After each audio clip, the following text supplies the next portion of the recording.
Hello, folks. It's Patrick Gorman. Hi, this is Jake Busey. Hi, this is Bruce Boxleitner. This is Tom Vera from A Gettysburg Christmas. Hi, this is Bo Brinkman. And you're listening to Addressing Gettysburg. I'm glad you're listening. Thank you. I expected you to say something like that.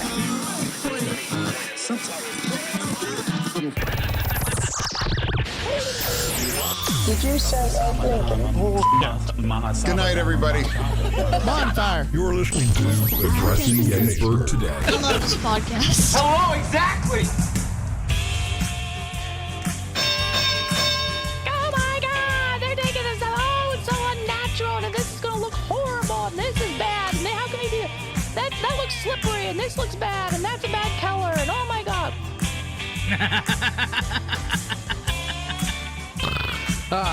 Good evening, ladies and gentlemen. It's 5:41. We're a little late because we were just being raucous and goofy here at Addressing Gettysburg, but that's I think that's what you've come to expect from us anyway. So, yeah, here we are, and there you are. Welcome, everybody. Hello, Veronica. Hello, Matthew. How are you? You know what? I'm doing okay. Yeah. Good. The majority of the week is over, so that's always good for me. So. Yeah. Have you had a rough week? Not compared to the last couple. So this is actually Pretty this week, smooth and it week. looks like next week might be smooth sailing. So I'm excited. Okay, good. That's Work-wise. good to know. Yeah. And let's see who How else. have you been? Oh, me? Yeah, I've been. Wow. How have I been? I can't remember. I guess I'm all right. Yeah. That's exciting. Yeah. I had anxiety yesterday, and I couldn't figure out why. And I was all like tight and yeah, it was weird. Like nothing was going wrong. Weather or something? It's The weather. But can we talk about the weather? Let's talk about the weather. Let's do What it. is with this weather? Why did it feel like May in March, and now it feels like March in May? Yeah, I don't know. The silver lining. Yes. This is because it has to come back to me. The Memorial Day Parade, I will be marching in it with the Thaddeus Stevens Society. Oh, so I am hoping congratulations. that it's not going to be like sweltering, you know what I mean? So if this, not necessarily overcast, but if it would be like 60s, Yeah, ideal. it's not going to be. What's going to happen is this: next week it'll maybe get into the 70s. I haven't checked the forecast, but I'm guessing it'll get into the 70s next week, and then by the following week it'll be 80 plus until September or October. Yeah, that's how it goes. Pretty much. That's what I'm bracing for. But anyway. Yeah, well, thinking. whatever. Yeah. But yeah, no, it is depressing, the weather. Well, are you feeling better today? The anxiety Yeah, I feel because it was sunny. So maybe you're right. It was sunny today. Starting to get cloudy again, though. So I we know. don't want As to soon lose as you, we man. started this, I saw the gray clouds coming in. That deep purple off in the distance, which I do love. Like in the summer, I love watching a storm roll in and just standing out on the battlefield until it gets there, and then running into the car, going, "Ooh, it's raining," Yeah. But it's whatchamacallit, depressing. I'm definitely one of those people that's affected by the weather, and I hate it. Yeah. I hate it. So when I win the lottery, I'm going to buy a place somewhere that's always warm and then go down there during the winter. Don't go to California. I'm sorry, go ahead. No, I'm not going to California. I'm going I don't know, somewhere down yonder ways. New Smyrna Beach, man. Can't go wrong. New Smyrna Beach in Florida? Oh, yeah. Yeah, everybody's going to Florida now, so I don't want to go to Florida. Because it's a great state. No, yes, of course. And it's always warm and muggy, and there's alligators and... My wallet's made out of alligator. Did you one I killed, Did you catch it in Florida and kill it and make the wallet yourself? Yeah, I killed it in Florida. Okay, and made the wallet yourself? I didn't make the wallet. You send that off. Aha. But they did give us back the meat, and let me tell you, buttermilk. Oh wait, this is a true story? Yeah, buttermilk fried gator, man. Can't go wrong. Buttermilk fried gator. Mm-hmm. Now you're talking. Gator is delicious. It's honestly, it tastes like chicken. Tastes like chicken. Yeah, it really does. Things either taste like chicken or cow.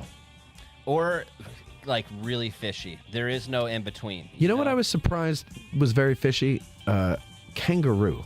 Now that's interesting. I would have never guessed that. Duck has like an aquatic flavor to it. Yeah, and it's very oily.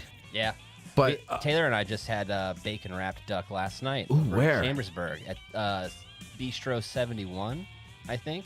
Is what it was called. In Chambersburg? Yeah, it was downtown Chambersburg, which this is my first time going. Was yesterday, and it was freaking good, dude. Huh. I'll have to try that. You should. Yeah, duck is all right. It is a little oily, but no, kangaroo. So my friend Pete he got a smoker one year for his birthday. And so he's like, all right, let's smoke some meat. So we went. So back in Jersey where we lived, there was a place called, I think, Fossil Farms or something. No, not Fossil Farm. Maybe it was. I don't remember. But it's in Boonton, New Jersey, and it's an exotic meat place.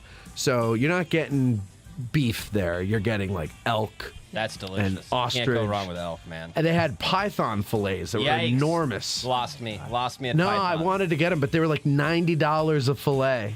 I $90 a cannot fillet. imagine that a python fillet tastes good. Veronica's face right now, she looks like she's waiting for PETA to jump through the window.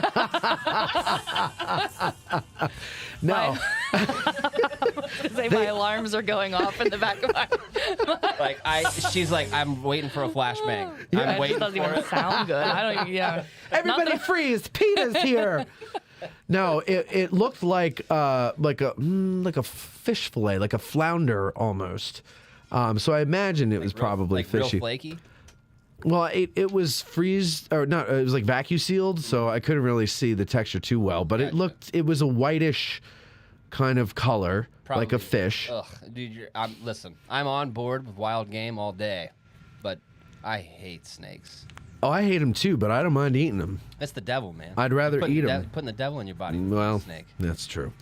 But anyway, so we would go there and we got stuff to smoke, and one of the things they had were kangaroo burgers. Peter confirms it is Fossil Farms. Fossil Farms, thank you, Pete. And so Pete, correct me if I'm wrong, or if you want to call in and join this discussion. 717-420-1978 if you do. Anybody. Mike, you want to put Chris? What's your name? Colby. You want to put that up there on the screen? That'd be fun. Anyway, so we got all this stuff and we tried the kangaroo. It is fishy. I think some other people were like, "No, it's not fishy to me." So I guess beauty's in the eye of the beholder. Fishiness is in the eye of the beholder. But anyway, it was still good. Rabbit is good. Oh no. I like rabbit. I will disagree. Oh God, no. I like rabbit. They actually serve rabbit at fancy restaurants, man. Yeah. Like that's the only place I've ever seen it. Is in fancy restaurants. Well, you can go to Fossil Farms and get it too. Where's that at? Where's Fossil Farms? Boonton, New Jersey. It's up on a hill. Who is going to New Jersey is the question. Well, it's people in New Jersey. I know we have. I know we actually have a listener in Boonton, and I don't know if he listens to this show particularly, but he is a listener from Boonton, and and he's. I think he's that token New Jersey listener. That one listener. Well, Pete's there too, so we got two. But anyway, our favorite though was we got wild boar short ribs. Yeah. Oh yeah. If someone knows what they're doing, because I've had it cooked where the person cooking it did not know what they were doing. Right. It tasted terrible. Pete's a very good cook. But if someone knows what they're doing and how to cook it right, man, that wild boar also, interestingly enough, bear. If someone cooks it and they know what they're doing, that crap is delicious. Pete, what was that that bird that you cooked that we that was really horrible? Do you remember? It was like a guinea hen or something like that. It's an Italian hen. So yeah, and it was like it was basically like a breeder chicken that you would only use to stew with. You would cook it for 4 to 6 hours. Instead, we cooked it for 90 minutes. An hour and a half. It was tough as anything.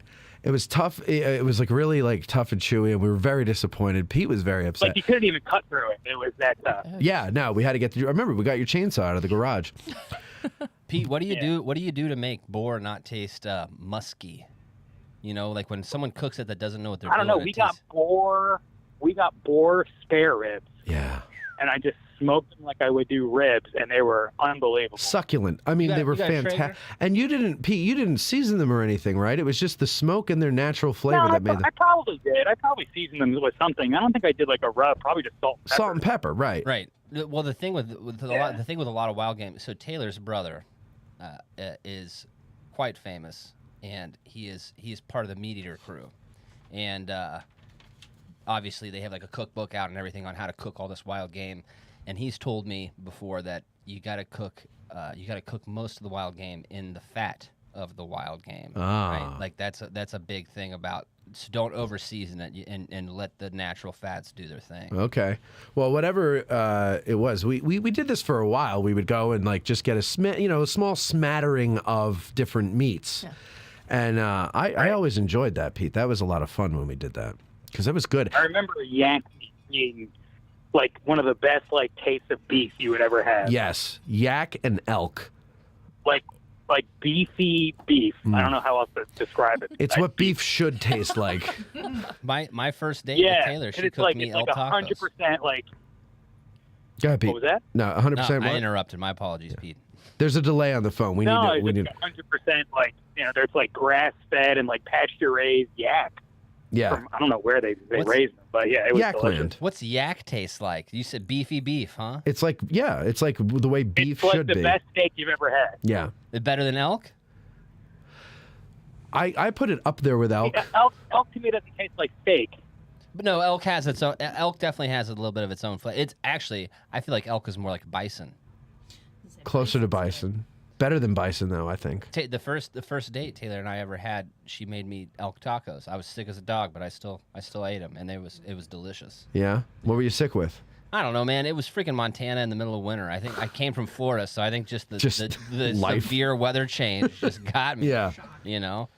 No, but it is. Why did we start talking about exotic I don't know, meats? but this is a blast. I'm having a great time. I'm having fun looking at Veronica's face.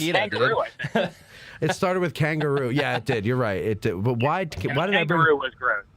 Yeah, the kangaroo was a good. And remember when we smoked the rabbit, and remember, like a chicken, the rabbit comes with the gizzards, right? And I love... You like gizzards? Oh, my God. Like the liver and the heart. I'm not big on the kidneys, and I don't eat the neck. Do you eat chitlins, too?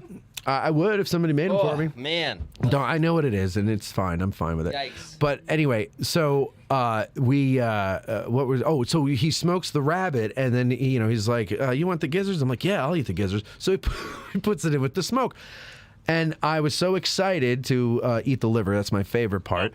And I took one bite, and it was as if I just grabbed a handful of charcoal and ate it. Like it was disgusting. Because it's like a liver. It's a sponge. Yeah, it's like a sponge. Yeah. I was ruined on liver in the Marine Corps. When I first got in, it was a holdover tradition. I don't know if they did this in every chow hall on Parris Island at the time, but at least in the chow hall I was going to, every Thursday was Liver and Onions Thursday. Oh my God. And it looked like, when oil hits the ground below a car and it looks like a rainbow? Yeah. Like that's what it looked like when they threw it on your plate. I've never been able to go near. May I say, in honor of what you just said there, we met as soulmates on Parris Island. Thank you. Anyway, so how are you doing, Pete? I haven't talked to you in a while. I'm doing well. I'm actually at a function right now, so I do have to run. Oh, okay. Well, thank you for calling.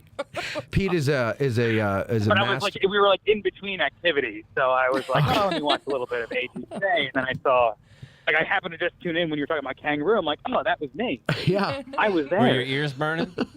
What It must have been. What's the function you're at? Because Pete, a lot of people don't know. Pete is a master Little League coach. Yeah. Yeah, it's actually it's a Little League like charity like golf outing. So I just got finished playing golf, and now we're going in for like a dinner. So I have an important. Do you have question. celebrity golfers with you? Alice Cooper? Yeah, me. Yeah. I'm in. I have an important question. Go back in. Is your team going to the World Series, the Little League World Series? Probably not. I mean, but are you in that we're same... We're like a young team for the division that we're in. But we have sent teams to the World Series. That's freaking sick, dude. Wow. All right, later on, I'm going to have to pick your brain on that. A lot of people don't realize Parsippany, New Jersey is known for some its awesome baseball? Little League players. Yeah. I would have never guessed. Yeah. All right, Pete, well, have fun at your function. See you, Pete. All right. Thank you. Bye-bye. Good to talk to everyone. You too, Petey. All right. What'd you say, 4? Also sitting with us today is our friend Debbie Jones. And I learned the hard way. It's not Deborah. Yeah, she corrected you real quick. Immediately. She came in. I said, well, hello, Deborah. She goes, no. That is not how I said that. And you did this. You did. I saw it with my own eyes. I was named a nickname is what you said. She did the Z formation snap. Yeah, Zorro. Not so much. So So Debbie, Debbie's been in here before and everything, but a few shows ago, I think maybe you might have thought we were joking. We made you the Googler, the show's Googler, and then you didn't come the next week, and then I saw you the following week, and I said, I thought you were the show's Googler. Where you been? You coming this week? And you're like, oh, okay, yeah, I'll be there. So Debbie is officially the Addressing Gettysburg Googler during AG Today. I shall do my best. And so whenever we have a question, and, we don't want to hold up the show, we go, Debbie, Google it, and then she'll get the answer to us when she gets it, and there we go. We keep the show going. I think that sounds great. Thank you, Debbie. Thank you very much for your Happy to help. Googling Service. smarts. Yeah. So what's new with you, Veronica? Not too much, man. How's Kath doing? Kath is doing well. She officially my favorite, booked her Mexico trip. Ugh. So- What is her Spanish ready? Is it ready well, to she's go? going with a friend from church. I'm so scared. Actually, 2 friends from church. Did you tell her to watch out for the cartel That's down what there? I'm. That's why No, I'm I scared. know. They're rolling around We're with good. MRAPs and 240s, man. Like they're not that's playing what I said games. to her. That's what I said to her. But listen, Colby. if anybody was going to kick the cartel's ass, It'd be would be Kath. Kathy. it would Yeah. be Kathy. Yeah, she'd kick their ass with some rosary beads. Young man, Yeah. I can see it now, dude. I can see it now. Young man. I've never heard her say young man. No, I know, but I can so see it happen. Kathy. She's been nothing but sweet to me. She calls me handsome when I see her. Oh well, you are. That's why. So she's got her going- Mexico trip planned. Yeah, going June 15th through the 27th. Madness something like Eve. that. Yeah. Madness Eve. Oh, Yeah, my that's God. a long trip, man. What are you Yeah. gonna do without her? I don't know. Party I at your rely on house? her quite a bit. I have to admit that. We have, we share taking responsibility of and care of the dogs. Like if I'm at work, she's there, vice versa. So this is yeah. I'm gonna be tied down quite a bit. Yeah, but you're also, free. You can have wild parties at your house. Maybe we can probably find you booking some them. young Yeah, we'll Marines. be booking them. Yeah. What'd you say? Young Carl? Maybe we can find you some young Marines. That was a big letdown. No, I mean, They did a great job. They were just younger than you thought. Their Well, hearts no, I just wasn't got even broken. there for it, but I almost canceled my plans going to Pittsburgh to be there when you said the group of young Marines. I was like, oh, That's well, right. maybe That's right. I'll Well, stay. this month we're having old Marines. Oh, that's actually more in my wheelhouse. I do tend to go for the older Yeah. dudes, the Well, yeah. sophisticated kind, right? If they can carry the flag, They're they not will. sophisticated. I can tell you that. Well, none of my boyfriends have been either, so that's fine. Just Par older. for the course. Yeah. No, so okay, so she's going to Mexico now. So why is she going to Mexico? This isn't like she's going to Cancun. No, This she is- so I will try to make this as short as possible. Mom is fairly devout. We are Roman Catholic, and she has a particular devotion to Our Lady of Guadalupe. And Guadalupe there is Hidalgo? There's a No. basilica, obviously in Mexico City, and she mentioned one of her friends from church is going back to visit some family, and she was like, "Hey, would you get me a rosary?" And our friend Candy, basically came the next week to mass and said something to the effect of, "What did you want me to get?" And Mom said, rosary would be great. I would love to have a rosary from the basilica, And Candy says, I think you're going to go, right? Like just kind of like cryptically, Right. like whatever. And Mom kind of, but that planted the seed, much That was like the Holy this is- Spirit right there. yeah. Candy is like That the was the Holy nicest person. Spirit. So yeah. But this is like, it was a real quick flashback to, hey, Mom, I'm moving out to Gettysburg. I think you should come. So I planted the seed. That was Right. Candy's first mistake. She planted the seed, and Mom took about 24 hours to say, you know what? I think we can do this. I think, if she's being honest, and then like the next, or being sincere, the next week, Candy was like, yes, we should do it. This is when I'm going, whatever. So we all. Yeah.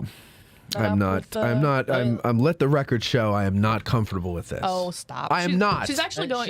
She's going like about 2 hours outside of Mexico City. That's where she'll spend most of her time with some family friends and things like that. And I'm a little jealous. I wish I could go with her. I think it would be a neat experience. But I really do feel, comfortable because she's going with someone that's familiar. Sure, that knows. Like Yeah. has family Yeah. and She's things going like down that. there It's under not the like she's- protection of the blood of Jesus. Right. Like she's good.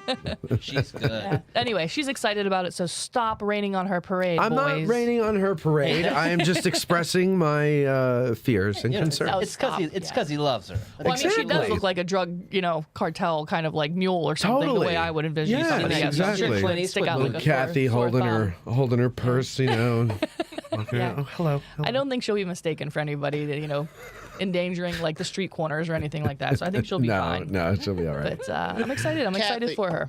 Yeah. Well, all right, good. So that's what we'll pray for that. We'll spend the next month praying that everything goes well. How long is she going for? It's like 12 days. Yeah, 15 through the 27th, I think. Something like that. Okay. All right. So, we'll see. We'll see how it goes.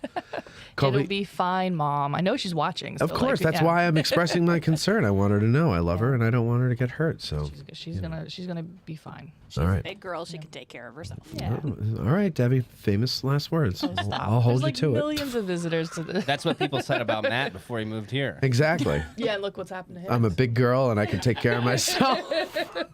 I'm glad someone picked up on that. Wait. So, but what's the name of the place she's going to? So I don't want to mess this up. If I'm understanding correctly, Mexico has states, much like we have states, like in the country. Okay. I did And not this know is like that. Hidalgo, something. Oh yeah, Hidalgo. Guadalupe Hidalgo. No, but it's You're not. right. It's not like the state is Hidalgo something. Hidalgo Guadalupe. No, it's not. No. Hidalgo the horse. Hidalgo, yeah. Thanks for that getting me laugh there. But that's where the big cartel headquarters is. No, That's it's why I'm not. afraid. Would you stop it? I'm so scared. No. Maybe there's. I don't know. Whatever. But no, it's I forget. So Guadalupe something. It's about no. Or Hidalgo. Yeah. But what's the Guadalupe is her friend's name or Lady of Guadalupe? That's what we're talking There about. we go. But wasn't it Our Lady of Guadalupe Hidalgo? That's my question. No, the Hidalgo Treaty, right? The Guadalupe Hidalgo Treaty was something. She's dropping history on you, bro. All right, what do I know? I have a hard time with names sometimes. Exactly. Thank you, Cameron. So okay, fine, very well. Yeah. Look, what have we got? Oh. Well, you know what? At the top of the next break, I have a very important little word that I need to get out there for people to keep their eyes and ears for locals. So if you're local, stick around because we're going to take a break and then come back. And I don't know what we're going to do. I mean, everybody else go. Everybody else, you can go do whatever you want to do. But locals, stick around. This is especially for you. No, it's for everybody, of course. We'll We are on our A game today. Well, I know. I mean, I don't know how Aren't we you can top glad you this. used I'm tired. We'll be right We back. are too. We'll be right back.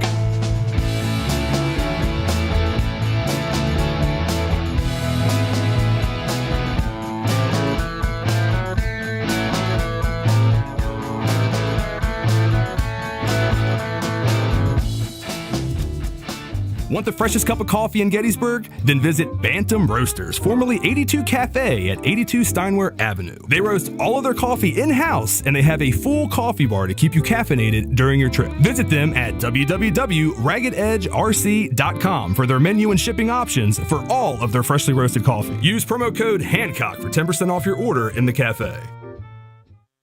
Enjoy historical stories on the History Fix platform. Explore movies, short films, and documentaries. Addressing Gettysburg podcast fans receive an extra $5 off the first year's annual subscription. Sign up at historyfix.com and use promo code Gettysburg. Every subscription includes a 7-day risk-free trial. Escape into history with History Fix. This episode of Addressing Gettysburg is brought to you in part by me, audiobook narrator Mike Scott. Narrator of Savis Beattie's Bloody Autumn, the Shenandoah Valley Campaign of 1864, and Unlike Anything That Ever Floated, the Monitor and Virginia and the Battle of Hampton Roads. If you are an author or publisher interested in having your titles produced as audiobooks, or even just in learning more about the process, give me a shout. You can find my contact info on my website, MikeScottVoice.com. That's MikeScottVoice.com. The 1863 civilians of Gettysburg were reluctant witnesses to the Great Battle. Join Ken Rich, the man in the red shirt, for his historic town walking tours. You could book these tours by emailing ken@gettysburgtownhistory.com. That's ken@gettysburgtownhistory.com. And when you're in town, look for the guy in the red shirt. And Civil War Trails. It's the world's largest open-air museum, and they offer over 1,300 sites across 6 states. Drive the Gettysburg campaign turn by turn, paddle to Frederick Douglass's birthplace, or hike to remote earthworks and artillery positions. Visit civilwartrails.org to request a brochure and explore their interactive map. Follow Civil War Trails and create some history of your own. You're listening to the Addressing Gettysburg podcast with Matt Callery.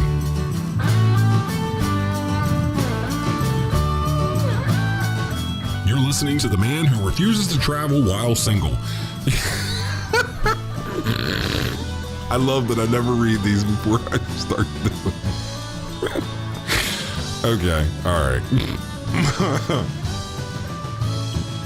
You're listening to the man who refuses to travel while single. Here's Matt. Hi, everybody. So it looks like we have a call here.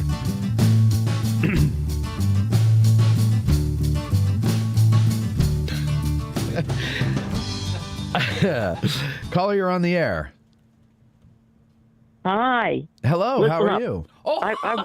I'm good. Is this Kath? Hey, don't even go there with this Mexico trip because I'm very well informed. I watch Narcos Mexico every.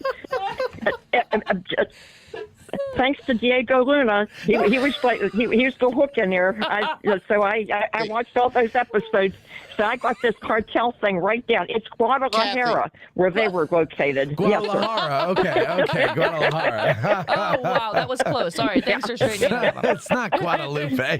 Yes, it is Guadalupe. That's Guadalajara. It my is God, Guadalupe. It's Matthew. Our Lady of Guadalupe, Hey, boy, Jesus. oh boy, I'll Yeah, tell you but what. Catholic are you?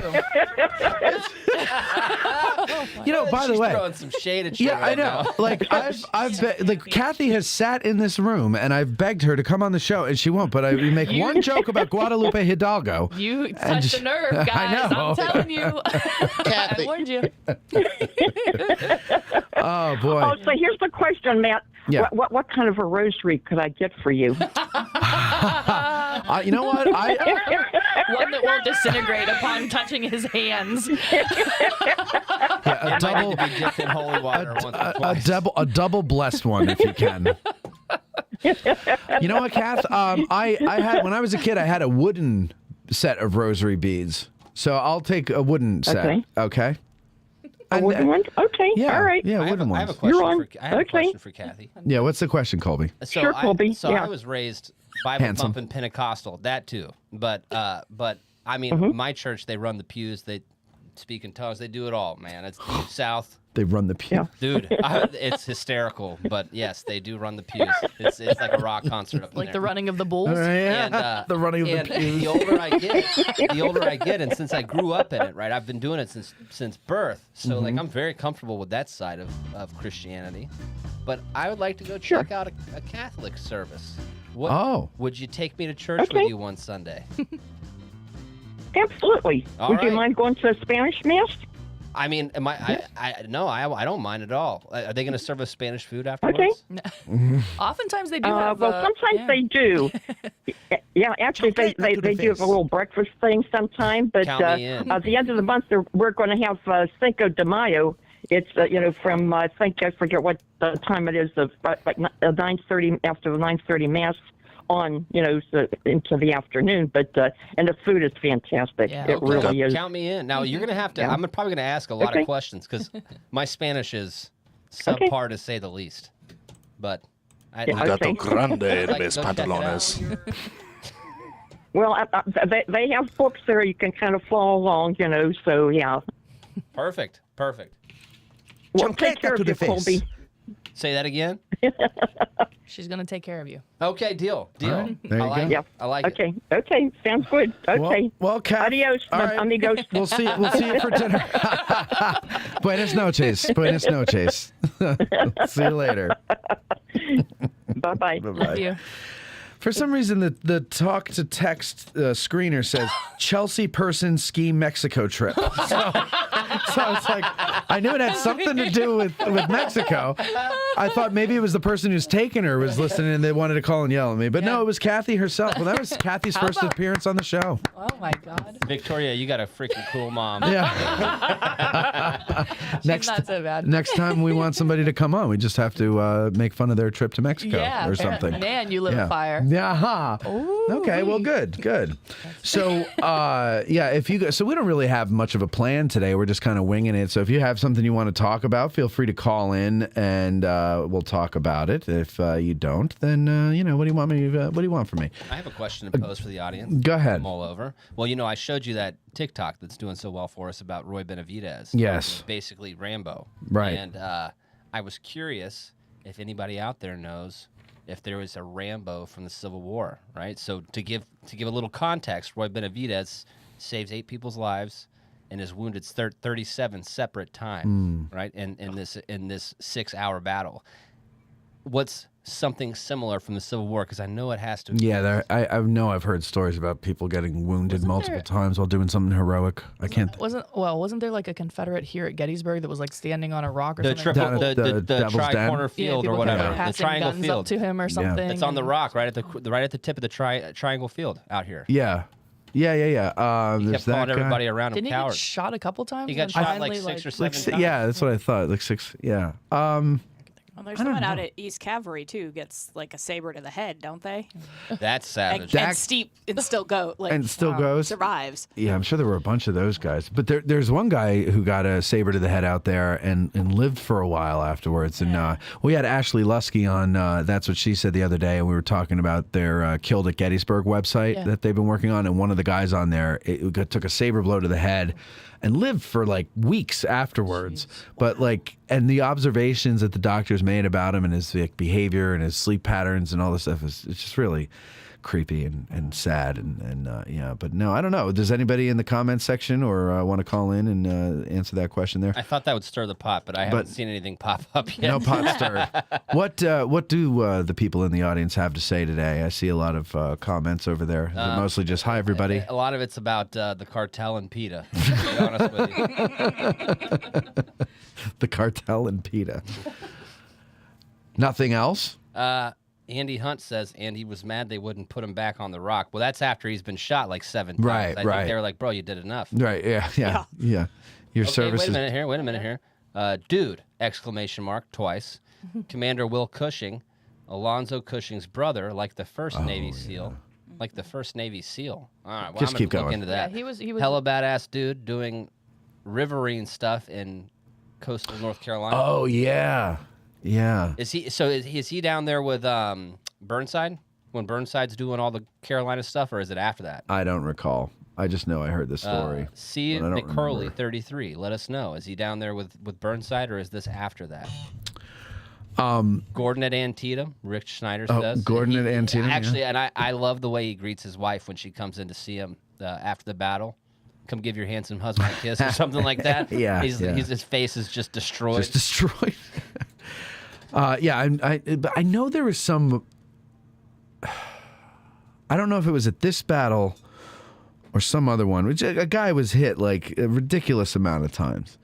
And, you think about those big, soft lead bullets. Well, they're blowing out the backside of you with humongous holes. Yeah, I know. And then you get hit, several times and you're still, moving around and you survive. That's...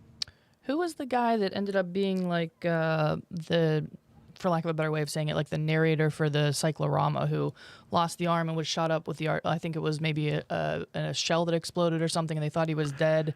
Yeah. Somewhere over on Oh, God, I always Knoll forget or this something guy's name. area. Yeah, I know. And they kept passing him around and he kept living. Yeah. What I think the hell they went was to his put name? him on, if I understand correctly, they went to put him on like a I don't know, like a dead board cart. or something. Yeah, Yeah. Basically, he was like, "Oh, I'm not, I'm not dead." He woke up and he said who won the battle or something like that. Yeah. I have a hard time with picture names him. sometimes. I can picture him because the shirt off photo with just marks everywhere all over his chest and everything. I can't remember. Somebody in the audience knows that name. Thomas Canavan says didn't F. Lee, so I think that's Fitzhugh Lee, if I'm guessing correctly. Or F. Lee Bailey. Well, there's no Bailey afterwards. I'm going to go with Fitzhugh Lee. That's Gotcha. what I'm going to guess. Get a cut to the head by a sword and ride with Hood and in wagon on retreat. I don't know his wound. I think he was wounded, though, on the retreat. I don't remember. It's hard for me to keep track of individuals. Listen, it is hard because also there's so many different things that happen at all these different battles. Well, and not only that, but I can't keep track of individuals in my daily life. I called you 6 names before, Yeah. So My for me to grandma does remember that the too. names of individuals, I'm trying to just remember the story of the battle overall. So, okay, I got something we can freaking talk about. Go. This is good. You are gonna enjoy this. All I hope I right. don't piss off any of your listeners, Well, but I'm gonna get on a rant here. Just for a take it out on the America Fog of War podcast if he does. So that same TikTok I showed you that's doing so well about Roy Benavidez. I mean, this guy is a true American hero, right? And it's unbelievable. Most of the people on there comment in a very positive way. Right. And but in that video, in that clip, I reference he doesn't grab an M16 or an M4. Right, I say that. He doesn't grab an M16 or M4. Now, me personally, I know the M4 doesn't exist during Vietnam. But if I say this to you, all right, Matt, do you know what a CAR-15 is? No. All right, but do you know what an M4 is? Yes. Okay. Okay. All right, so I'm glad we're on the same page. There's so many comments that we get about, I know why you couldn't get an M4 in the Vietnam War. And it's like, bro, first off, they're the same freaking rifle. They look identical. They're the same length. They shoot the same size round. They have the same buttstock. And no one knows what a CAR-15 is. How about the fact that he was wounded 37 times and saved 8 people's lives? That's the part of the story that matters. But they get so, it's like. That's my favorite thing about commenters on YouTube and stuff like that. Like, you're missing the whole point. Right. The whole point isn't about the goddamn gun. No. The whole or point the buttons is about that were on their uniform. Oh, who God. cares? But no, but to your video, it's about this insane ordeal that this guy went through. And this person is honing in on the availability of a gun. Right. At that time. And I'm trying to make this knowledge more accessible to everybody. Right. If I say CAR-15, they're going to go, I have no clue what that is. Right. You know, and most people don't know what an M4 is, probably. I mean, the only hope I have is that Call of Duty nowadays has educated people on the M4. Well, that's a good point. You know what I mean? But like, it could be. But just to prove my point, that guy probably says in his regular life, I wish more people were into this stuff like I am. And then I'm trying to get more people into this stuff like he is. And the first thing he hits on is the fact that I say M4 instead of CAR-15. Right. Instead of, well, holy crap, that's crazy. You know, I got wounded 37 times. I had a comment. So I get comments once in a while where someone will hone in on like a really minute detail, right? Yeah. I remember in one of the narrative episodes, somebody got really upset because I described the slaves that the Confederate Army brought with them as human beings owned by other human beings, right? And the person took issue with that because they were considered property back then. And I go, okay, but the fact remains they're still human beings. Yeah. Just because the law is moronic doesn't mean that they're not human beings. You jerk off. Right, like, and like little things like that. And then, or just, you know, these are my favorites where you're like, you know, you do a whole show about, I don't know, the 99th Pennsylvania. And the person comes in and is like, why didn't you do one about the 26th North Carolina? Or the 33rd West Virginia? Because this is about the 99th Pennsylvania, you schmuck. Yeah. I don't understand the mindset of people that comment that way, that pick on that tiny little detail. Right. But now I have to admit, the overwhelming majority of comments have been nothing but positive, and it's been very honorific towards Roy Benavidez, because my sole purpose in doing that is to preserve the man's legacy, right? Sure. And the legacy of the American warrior, right? And to help instill a little more patriotism in today's culture. Right. Good luck with that. It seems like that is an area that's lacking drastically. Of course. And overwhelmingly, I would say that the response has been positive, but there are those handful of people that like, and they should be the people that should be the most in your corner, because they are obviously into this subject matter. Right.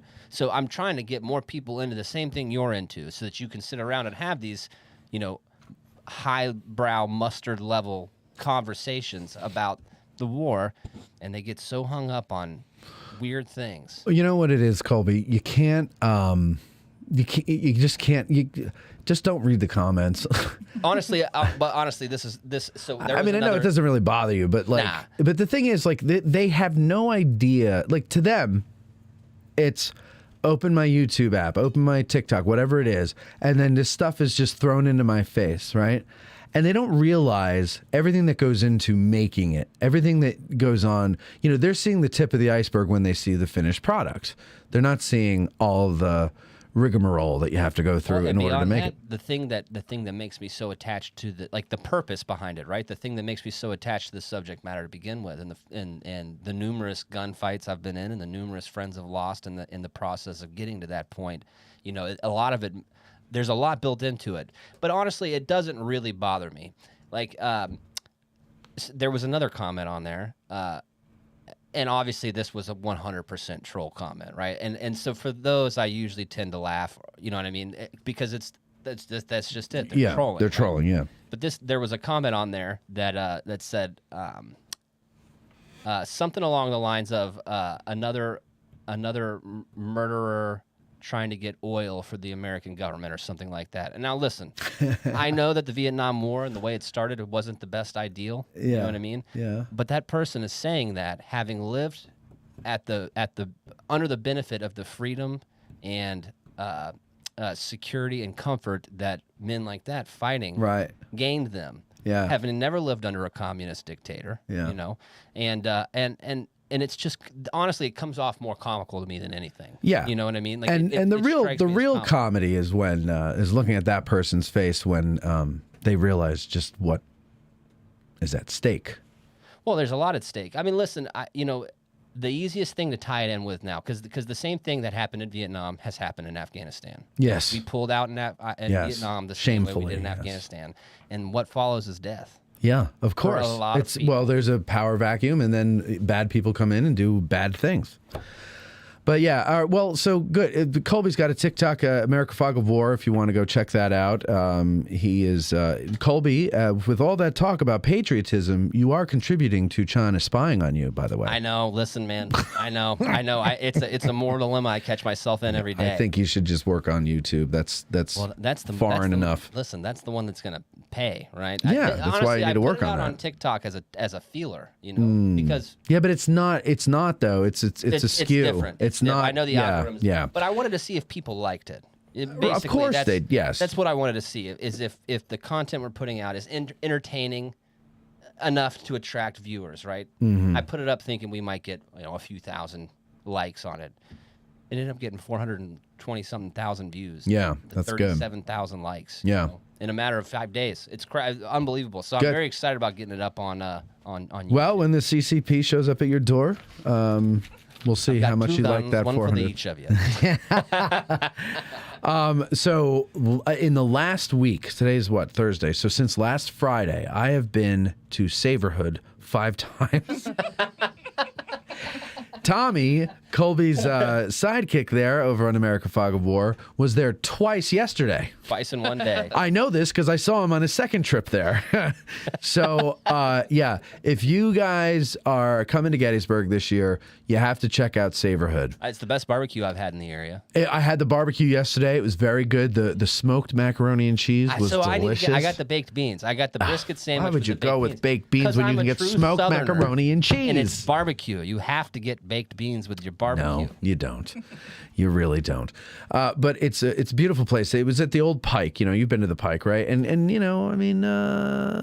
they're not there anymore. It was a dump. But by the time it closed, it was a dump. The floors were spongy. Like it was not in good shape, right? It was run down. And so they completely redid the place. It's like it feels a lot more open. It's not dark and dingy and dismal like it used to be. It's beautiful. And now people say, well, what is it? What is it? And I was talking to the owners. They're coming on the show, by the way, so that you can get to meet them and everything. But I was talking to them, and they go, I said the words food court. And they go, no, it's a food hall. Oh. It's different than a food court, because a food court is kind of like they call them shitty. social houses out in Denver. Oh, okay. So this is apparently this is like a thing around the country. This is like the new wave of restaurants. They get fancier from here, I'm telling you. Oh, I'm sure. Wait, you just wait. But this is the thing. Like there's a grilled cheese place. Yeah. Cookie store. Oh, so good. Dude, I'm sorry, I did it again. The cookies were really good. No, I was gonna go in order of like meal and dessert, so that would have been last, or second to last, depending on which way I went. But anyway, let's see, I'm going up the road. There's grilled cheese, and then like a cheesesteak place, then a taco place, then burgers, and then seafood, and a potato plate. I'm not sure what the potato thing was. It's fries and potatoes, which I don't know. I mean, those are both French fried potatoes. So I don't really know what else they do there besides Some folks call it a Kaiser blade. I call it a sling blade. So it's from a movie, Veronica. You don't watch movies. I'm just It's like, whatever. taking it all in. We have to go. You haven't been there yet, Veronica, No, I'm right? the only one in this room that hasn't been there yet. Correct. And so we'll go there for dinner tonight. And then here's the beauty of it. We go there after every show now because, I mean, unless you want to be served, we can go to another place once in a while. But it doesn't matter if we're outside. We're like, well, I feel like pizza. They've got it. Well, I They don't got know. beer, I kind of too. feel like barbecue. They've got it. They've got Tacos, beer. I saw They've got tacos. They've got grilled cheese. Mr. G's is even Mr. G's is even there. Booze. They got booze. Booze. They got booze. They got wine. They got beer. All they need is some blues. And they have a damn stage music, in the back where they really? I didn't yes, see that. Colby. I didn't see that. So I'm thinking we might do some shows there. Not anytime soon, but we'll do some shows there. Parking lot's a little tricky. It's a little tight. It's a little tight for sure. But you know what? Good, because I don't ever want it to be so packed that I can't just go in, order, and sit down, and But it's great because they have like a little QR code on the table, and you can order from the whole menu. That's what you're saying. Like everything, I've heard it's cashless. It is cashless. Let me try again. Cameron had a big problem with that, apparently. Oh, really? Yeah. He's apparently not the only one. He only pays in cash. I don't know. I don't know anybody who only pays in cash, but apparently Cam went to. No, he had cards, so it's not like he only pays cash. But he went to pay with cash, and he couldn't. And it's a simple reason why they didn't have it is because every place you go has a little kiosk where you order for yourself. Right. And I love that. Yeah, don't I have do to deal too. with It's anybody. convenient. But now, if you do need cash, I found this out though. If you do need cash, you go to the bar, you give them the cash, they give you a gift card, and then you can use it anywhere in there. What were you going to say? So I think Debbie was getting at this. There's no surprise of complainers or whatever. Of course. It was already on social media on, I don't know if it was Borough Vent or whatever, but people, one person had a good point.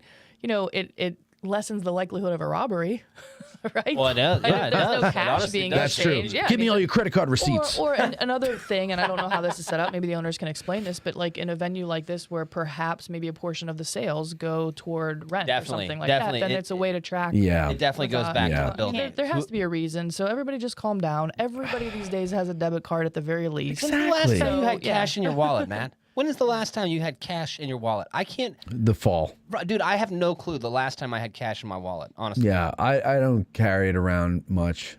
I mean, I have a little. I always take a little stash of cash. If I could use Apple Pay for everything, I would. Yeah, but see, the thing is, like, I always have some cash on hand because, Your grandpa taught you to do that? well, my grandparents were raised in the Depression, and My things. grandpa was all about it too, man. And so they had cash stashed away everywhere, and I kind of learned that. And then ever since the whole lockdown, I have no faith in anything anymore. So I keep a little cash. It's not enough. The banks are going down out Well, west, and too. that's the other thing. Yeah, so I need to be Veronica, getting gold. are we just like You're we are boring making the hell you out of so her. uncomfortable this episode. I'm taking this Bonfire. I feel like a listener. This is awesome. Well, no. So, yeah. So, what are the people complaining about with the cash? Just that there's no cash? There were a lot of comments that were, we're moving to a cashless society, and that's a Yeah. terrible thing. And Which it is. Several people were like, I will not patronize a place that does not accept cash. And it was like, okay, well then more space for the rest of us. Yeah, yeah. One But of you the can legit- convert it to one some. of the legit complaints, and if this is true, I think I know where some you're of the local restaurants that do accept cash, if you use a card, they tack on that 3% or whatever Yeah. fee, right? So people are upset about, well, I don't even have an option So to there's just no pay, cash like, discount. right? Yeah, right. But again, I don't even know if that's happening over there. I don't know that for a fact. But there is a way for you to take your cash and convert it There you go. to a gift card, and Like then you going can to Chuck go. E. Cheese. Is it? I mean, I don't know. I'm assuming. You have to use the tokens at Chuck E. Cheese, right? Back Oh in the day. yeah. Okay. Gotcha. I haven't ever been to Chuck E. You've Cheese. never been to a Chuck E. Oh, Cheese. it was at my cousin's kid's birthday, like third birthday party. You're also missing out on 20 the best years ago. pizza ever. No. Yes. It was Chuck not E. good. Cheese pizza is No, excellent. Colby, you're from Florida. What do you know about pizza? I know New York pizza is the best pizza. Yeah, it is. And Chuck E. Cheese ain't that. That's what they copy. They They copy it, but they use inferior Honestly, ingredients. I was just in New York to go see a Broadway play the other day with the old lady, and The old pizza lady. I got. She's younger than you. She is younger than me. The pizza I got though was subpar to say the least. Where in New York? Yeah, I think I just went to the wrong place though. Really? Yeah. What was it? Sparrow? No, it wasn't a Sbarro. I'm not going to go to Sbarro in New York. It's Michael Scott's favorite place. He wants to go to New York Applebee's. He's such a rube. Oh God. Yeah, no. There are ways for you to get cash or to turn your cash into something that you could use there. Don't be such a nincompoop, ladies and gentlemen. Go and try it. It's very good.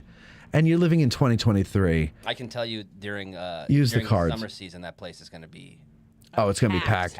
Now, the only thing I could see that being a problem with is bus groups, like a bus group with 8th graders, and their mom gives them $60 cash. Yeah.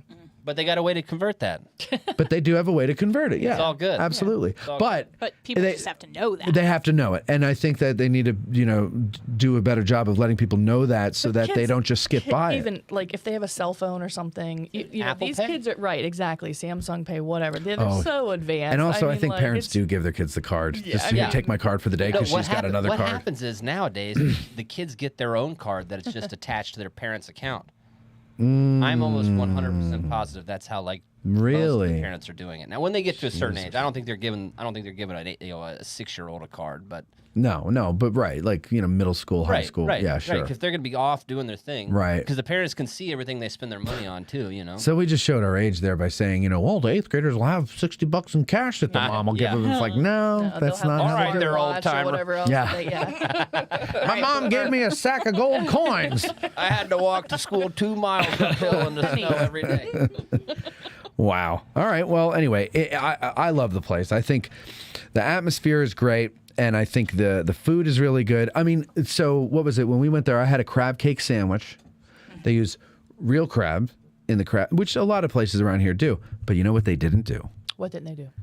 Stuff it full of filler. Okay? It was mostly crab meat. And then somebody else I bumped into on the way in, I stopped and talked. I said, well, what'd you guys get? What do you recommend? And the lady said that she got a lobster roll that actually had real lobster in it. Yeah. And it was $23, so you pay for it. Yeah. But it's real lobster. I mean, come on, ladies and gentlemen.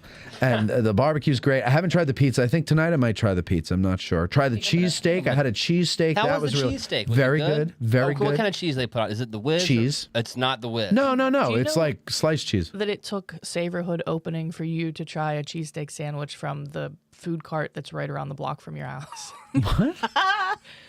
So the food truck. Oh, it's CJ's. It's CJ's. It's literally like half a block away from you. Well, every You've time I'm food trucking it, like they're never open. Oh. And then the halal guys are across the street, and I'm loyal. I'm loyal. Like that pita bread, man. Oh my God. The best Pita pita bread. bread in the world is Afghanistan, though. They put sugar on it. It's freaking delicious. No. No. As a dessert, I think that's okay. They don't put a lot on it. They just put Do you enough. have a sweet tooth, Cole? No, I don't. Do you I have a really sweet tooth, Debbie? You do? How about you, Veronica? Depends. Depends, Yeah, right. good. Once in a while I get one. Yeah. But not always. This is like putting cinnamon on a burger. No, thank you. Listen, have you never had a burger cooked with a little bit of cinnamon in it? No, I don't think I have. With peanut butter. I've never had that. That was good. That was surprisingly good. Try it very next time surprised. you cook yourself a burger at home. A little cinnamon? If you do just a little. I don't have cinnamon in the house. I don't like cinnamon. Get it. It's like 2 cents. I'm gonna go get cinnamon just If you for a need to little borrow sprinkle in a some, burger. I'll give you some if you need to. All right, borrow. I'll borrow some when I make a burger next time, which I never make burgers. I just buy them, Colby, what you have a sweet tooth. What sweets do you keep around the house? Actually, I would say I'm the less sweet tooth In the family? my house than Okay. So Taylor likes chocolate. I'm not a chocolate fan. Okay. But one thing that we both can get down on, and I'm a little ashamed to admit this, but is children's gummy snacks, like the fruit gummy snacks. Oh, like We can crush like those. Welch's. Yeah, Gushers, Welch's. Oh, yeah. Whatever, dude. Those are delicious. Fruit roll-ups. Of course. And then my personal go-to, which usually gets left just for me, is Rice Krispie treats. Yes. Especially the Classic. homemade, the home style Rice Krispie treats where you can see the little marshmallow chunks in them. Yeah. Bro, I can't not eat them. Can't not eat them. All right. And how about you, Debbie? What do you keep around? Oh, it's not so much what I keep around because I have to avoid it, but I love anything that's got buttercream frosting on it.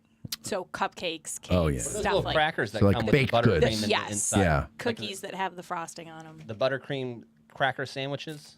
Like peanut butter? No, look, it's like buttercream. It looks like yellowish almost, and it comes in it comes between two wafer cookies. Have you not had those? They sell them. Oh, I think I know what you mean. And yes, They sell They them. exist. I know they exist. I've had it. I swear. I vaguely can It's like think an of Oreo, It's but- like a cookie, right? It's like an Oreo, but instead of white frosting, it's buttercream, and instead of chocolate cookies, they're vanilla cookies. Okay. Yeah, I think I've seen those. I never. What is it like? No, not Hydrox. What Hydrox? I thought you were getting ready to say Ajax for a minute. Ajax, stronger than dirt. Yes. All right. So, how about you, Veronica? What sweets do you keep around? Do you keep any around, or do you just go and get we them? have like every once in a while we'll have chocolate bars, like Hershey, just regular milk chocolate bars or something. We went through a little phase where we were snacking on the you just said it. Oh my gosh, the Rice Krispie treats, but the actual Rice Krispie treats that come in like you get them a box of like 20 or whatever Yeah. from Sam's Club, and they're actually pretty good. They're always soft and stuff like that. Like lollipops, Tootsie Pops. Okay. You We guys have that, like, lollipop girls, huh? Yeah. Solid color or the rainbow one? No, the lollipop I was hoping that one would go by without that. Hey, you're the Googler. You're not the commenter. You turned the mic Got on. enough critics listening. We don't need you. I'm teasing you. That kind of stuff. Yeah. I mean, just I don't know. I gotta be in a mood for that. Yeah. Mom's not really much on sweets either. Although she has been on what is it called? Pan Dolce. It's like She is really yeah, getting she's into like- this yeah, Mexico it's actually trip, isn't she? Well, Trace yeah. Leche- I'll get all over some Trace Leche cake. Trace Leches. Oh, she Trace loves Leche. that. That to the face. Yeah. Well. Yeah. Well, what about you, Matthew? what? What about you? Un gato grande en mis pantalones. I don't really have a sweet tooth, but I do keep like chocolate covered peanuts around. Keeps me around. Something. Well, keep Colby around. That's enough sweetness right over there. But yeah, no, I'm not really. And sometimes I forget to restock because it takes me so long to go through them. And if I really have a sweet tooth on the way home from something, I'll go and I'll grab like Reese's peanut butter cups or something. I love those. Yeah. Those I love. Can't get enough. I of used to those. love them too.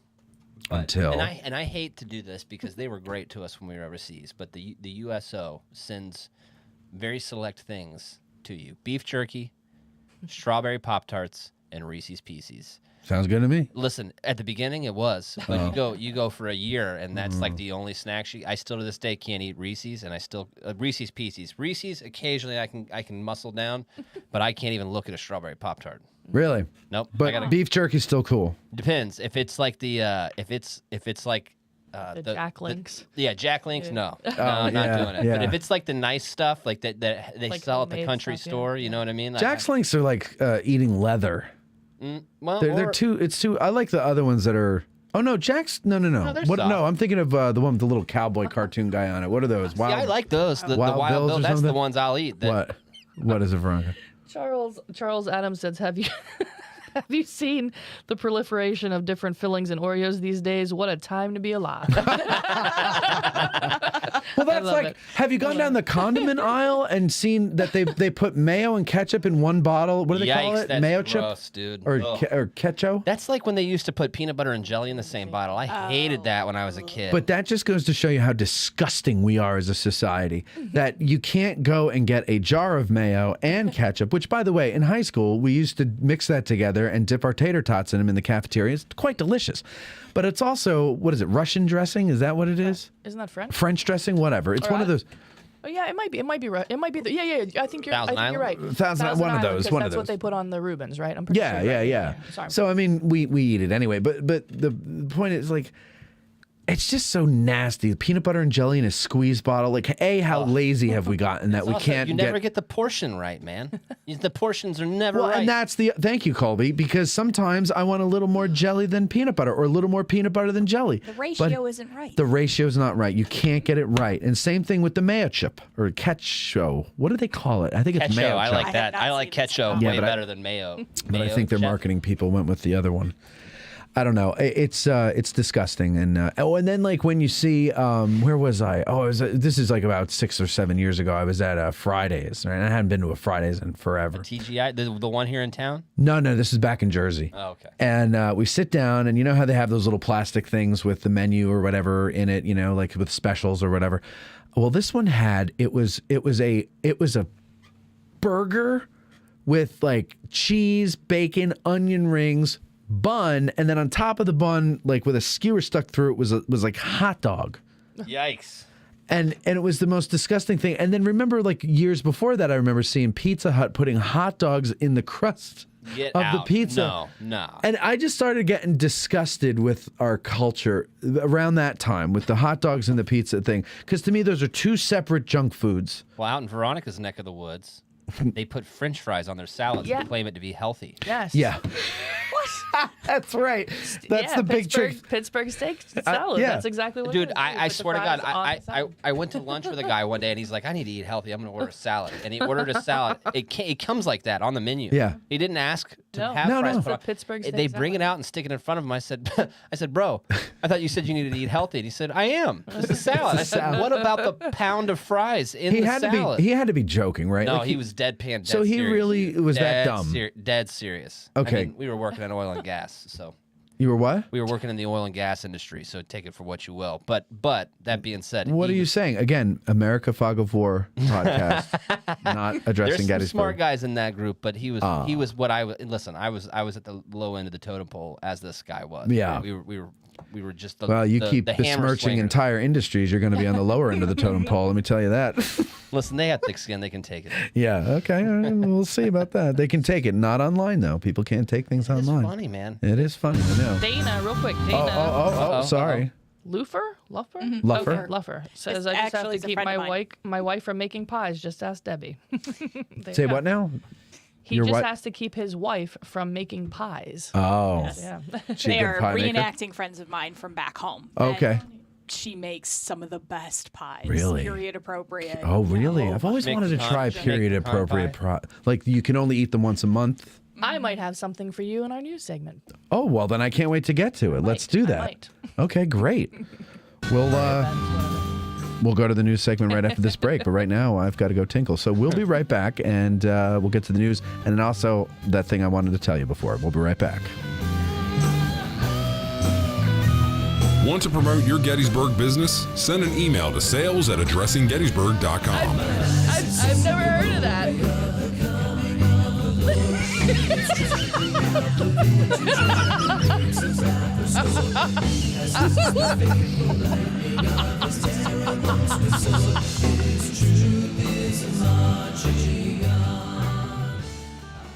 Seminary Ridge Museum and Education Center, Gettysburg's premier museum, is housed in the historic Lutheran Seminary building constructed in 1832, a witness to the first day of battle. The museum's 3 floors of exhibits connect visitors to the dilemmas that led to the Civil War, provide a powerful and personal view of the battle's first day, and explore one of the battlefield's largest hospitals. No visit to Seminary Ridge Museum and Education Center is complete without a guided tour of the building's famous cupola, where on the eve of battle, officers and civilians saw thousands of Confederate soldiers' campfires burning to the west, and Brigadier General John Buford watched for vital federal reinforcements as fighting erupted on the morning of July 1st. Today, you can stand where Buford stood and discover how this view helped chart the course of the Battle of Gettysburg. Your trip to Gettysburg is not complete without a serious visit to Seminary Ridge Museum and Education Center, Gettysburg's premier museum. Purchase tickets online at seminaryridgemuseum.org or call 717-339-1300. To get tickets or a cupola tour, listeners may call or walk in and mention addressing Gettysburg, or by ordering online using the promo code AG1863 for 20% off. Seminary Ridge Museum and Education Center.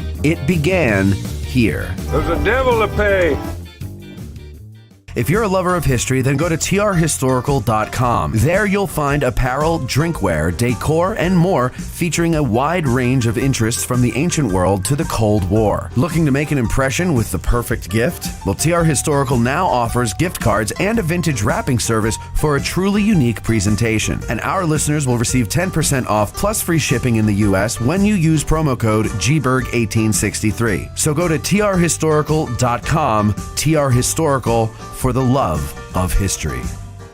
Think outside the bus and let family-owned Gettysburg Tours take you on a cycling journey across the picturesque and historic Gettysburg battlefield. There's no better way than by bicycle to gain a feel for the terrain of the battlefield. Slow enough to see it all, yet fast enough to do it all. Follow the route of Union troops entering the fray as you ride to the site of the first shots of this epic 3-day battle. Feel the drama as you put yourself in the position of a Confederate soldier just before he steps off to make Pickett's charge. Take a stand with the heroic Colonel Chamberlain on the slopes of Little Round Top, just before you view the fields of honor beneath you from its summit. All of our guides are officially licensed by the National Park Service. So don't get a sore neck trying to see out of your car and saddle up with Gettysburg Tours for a 360-degree view of America's most important piece of real estate. Gettysburg Tours. Think outside the bus.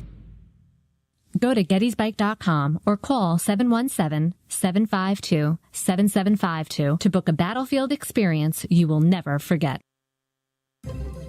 You've heard us promote various ways that you can help us keep the show going, but one way we haven't pushed too much is our sutlery at addressinggettysburg.com/shop. That's a shame because we have designs over there by talented artists like Ty DeWitt of 1863 Designs and Mike Stretch of the Heritage Depot. So now we're promoting it. Buying shirts, hoodies, mugs, and other items from our sutlery not only helps us keep the lights on, but it also helps guys like Ty and Mike, and it helps spread the word about the show every time you wear an item or you sip from your mug. So head over to addressinggettysburg.com/shop and grab some merch. It's the perfect Christmas gift for the Gettys nerd in your family. That's addressinggettysburg.com/shop. Have you noticed our revamped website at addressinggettysburg.com? Well, that's the fine work of a man named Mike Stretch, and he also redid our logo for us.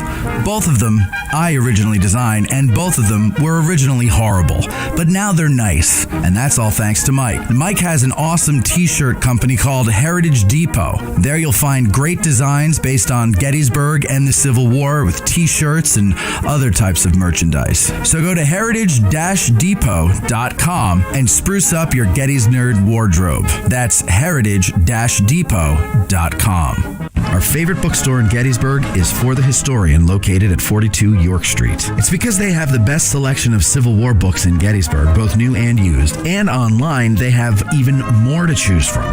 And if the Civil War isn't your thing, that's not a problem. This is For the Historian, after all. They cover history from the ancient world to the 21st century with a strong selection of World War II and American Revolution books. It's astounding how many thousands of titles from Osprey, Savas Beatty, UNC Press, and more they have in their store. And that's because, well, they have a warehouse too. And that's where they keep all the books that are available online at forthehistorian.com. And folks, if you go to forthehistorian.com now and order books until you're blue in the face, be sure you mention that you heard about them on Addressing Gettysburg in the Note to Seller box, and they will refund your shipping costs. And if you prefer to stop by when you're in town, well, you could do that too. Just mention Addressing Gettysburg at checkout, and they'll take 20% off the retail price of your item. So go to forthehistorian.com or stop by 42 York Street, or you can call them at 717-685-5207. That's forthehistorian.com or 717-685-5207. You're listening to Addressing Gettysburg. Over 1 million total downloads and counting. You're back with AG Today. We're now up to 30 million. That is over a million, you know. 30 is over. This segment is, of course, brought to you by Von Dedham & Co., makers of fine leather goods. You know, I mean, what more do we have to say? If you're a regular listener of Addressing Gettysburg, you know just how deliciously wonderful Eric Money's leather making skills are. You know, you can get the cartridge box business card holder, fits in your pocket very nicely. You could get belts. I've gotten belts from him. He's getting into ladies' handbags and stuff like that. I think somebody I know got one. Who was it? Estella, maybe? No, it was somebody around who lives here. Oh. But maybe Estella did too. I can't remember who it was, but they got one. I know my friend Amy's like, where? I showed her a picture once. She goes, who is it that made that thing? I want to get one of that. So like a lot of people really, really like his stuff. Beautiful stuff. We got the notebook covers. Yep, I've had that. Accessories for your bike. Oh, that's right. Handlebar bags. I mean, really anything. He's very creative and he's very good at what he does. And he does not skimp.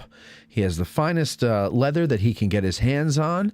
And he, I think, is going to give himself carpal tunnel syndrome with the sewing. I mean, really, it is. I look at, just a little portion of how he does all that stuff, and I'm like, I would go absolutely out of my mind. The minutia of pushing through leather and sewing and all this other stuff. It's a lot, but he does it, and we're grateful for it because he makes beautiful things that we all have. So if you want to see what he's got, of course, you can follow him on Instagram, Vendettam & Co. And you can also contact him at vendettamandco@gmail.com. Vendettam is VONDETTUMANDCO@gmail.com. Go ahead and do it. Another thing, ladies and gentlemen, if you're local to Gettysburg, our good friend Dustin, who is going to be the producer of Addressing Gettysburg once he can get here, he's having a very hard time finding a home to accommodate him and his family. There's 1,400 of them. No, there's 7 of them. So I'm sorry, Colby. I'm sorry. What's that? Is he looking to buy? No, he's looking to rent and get an idea of the area and then buy. But they're having a hard time. He, there's plenty of apartments for 2 or 4 people available, but they've got 7, so it's a little different. And they wanted to originally live in town because the teenagers want to have jobs and they want to walk to their jobs. Now think of this, ladies and gentlemen, how rare is that a teenager in 2023 wants to have a job?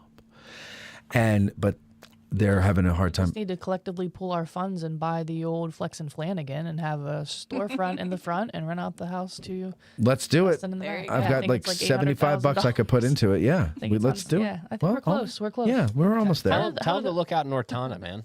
Ortona, or that area. Well, he is. So he's looking. No, so this is the problem. He's now decided, okay, town can't accommodate us or for what's available in town, I guess. So now we're going to start looking outside of town. He's tried websites. He's tried local realtors.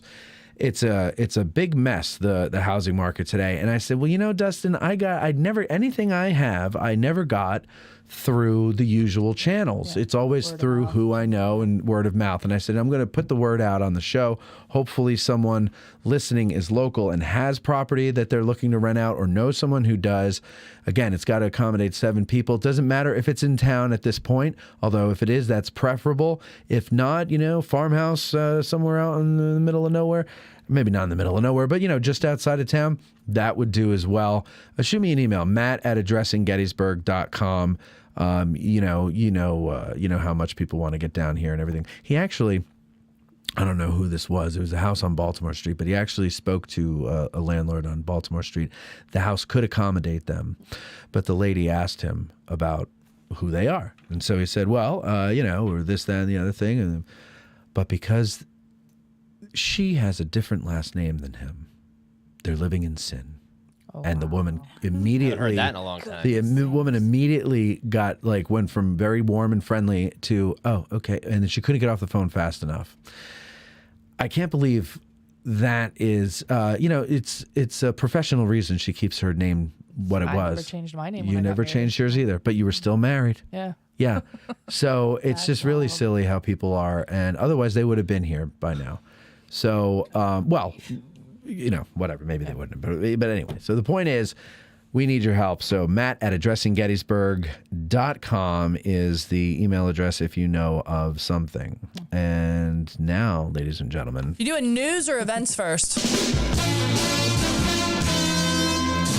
She's the gal who knows what's going on. So take notes. There's a test at the end. Here's AG Today's lead anchor, Veronica Brestensky, with news, traffic, weather, sidewalk conditions, and what's happening this weekend. I must have all possible information.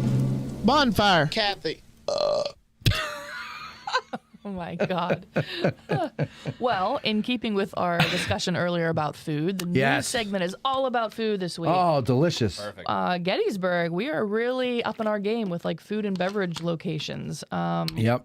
So we already touched on Savorhood, obviously, We and did. all the options that are in there. So that was one of the new locations that opened and or changed names this week. Another one, officially, Dunlap's is no longer Dunlap's. I know. They did close on the property, and the Federal Point Inn took over that property. Initially, and the billboard is still out on, I guess that would be York Road, that announced the General Buford's Kitchen opening on May 3rd. I guess they, in the interim, decided to not go with that name. Yeah. Which makes sense. They're I'm glad. integrating the federal. I mean, I kind of liked that Oh, idea. really? Yeah. I thought it was a little too Buford's kitschy. Kitchen. Yeah, fair enough. It was like 1960s. Yeah, that's You fair. know. That's fair. Yeah. I mean, it made sense to me because it was out that Of way course, on the yeah. first day. But anyway, so they decided to go with the name Federal Point Grill. Good. So I like that that's officially better. Yeah. open. Yep, that's officially open this week. Another thing that's having their official grand opening, they have had several soft openings, but the official grand opening May 6th, which is Saturday. 2 days. And I hope I'm saying this right. It's called Pilger Roo, R-U-H, Pilger Roo Brewery, Taproom, and Beer Garden. That is located right behind the Ragged Edge on 110 Chambersburg Street. So Right behind it? behind it. So there's you go through the property access there, and in the back they have Wait, is that where a tap room and is that the where the cider house place used to be? Yes, yeah, it replaced the cider house. And cider house? Oh, it was really good actually. There was a cider house behind. I think that's part of the problem. It's not very visible, so maybe. But it's their official grand opening, and we wish them well. Yeah, good luck. Yeah, how about Yeah, that? for and sure. then Faux also show. there's another outdoor bar / indoor area. I guess it was an old house that was gutted.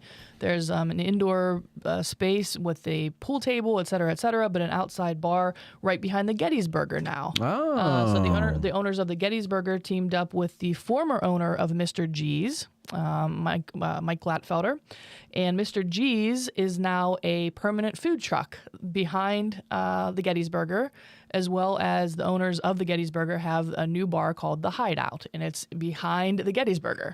In So that building that opened- used to be the laundromat? I don't know. I've never been back there. Oh. But apparently, no. The way it was described in the article is it was like a house that they gutted and left basically the kitchen intact. So they have a bar and stuff inside with Wow. a pool table I'll have and to things check like it that. out. Yeah, it's officially opened as well this week. So All lots right. of stuff. Yeah, food and drink very wise in the interesting. Gettysburg area. So Delicious. It's good tough luck to all listen to that them. when I'm so hungry right now. Yeah, I know. Good luck to all them, and then Yeah. we just have some events to cover. And Well, before we get to the events, hang on one second here. We have Mitchell Randall has called in, apparently. He says he has a question. Mitchell, you're on the air, sir. Sorry to make you wait so long. Hey, it's all good. How you guys doing? Ronnie's there today. How about that? Yeah, Ronnie's back. And then she's not going to be here next week. But go ahead. Well, I was super excited. I'll get to the point. So, Matt, wish you would. as know, I make an annual pilgrimage to Gettysburger there. Wait. Back up. And Start from the beginning. Hold on. Yeah. Start from the beginning. I saw your mouth going into that what? Yeah. Formation? Yeah, start it again. Yeah, right. I'm not. I have a hard time Right. with names sometimes. So, I come to Gettysburg once Okay. a year, an annual trip up there. Yes. And, Pilgrimage. I was hanging What out. did you say? Right, yeah, there you go. Pilgrimage? Pimligridge, maybe? Pimligridge? Pimlico? The pillager? I came for my Pillager? annual Pimlico. Not sure. All right, I'm sorry. I don't mean to tease you. Go ahead. No, you're fine. You're fine. I was hanging out with my buddy Jeff Shara, and we were sitting on his back porch, smoking a cigar, having a couple bourbons, smoking some yak meat. And so none of that happened. he was going, yeah, and he's going, listen, you got to come back here in October. They're doing I guess the 30th anniversary of the movie. Yes.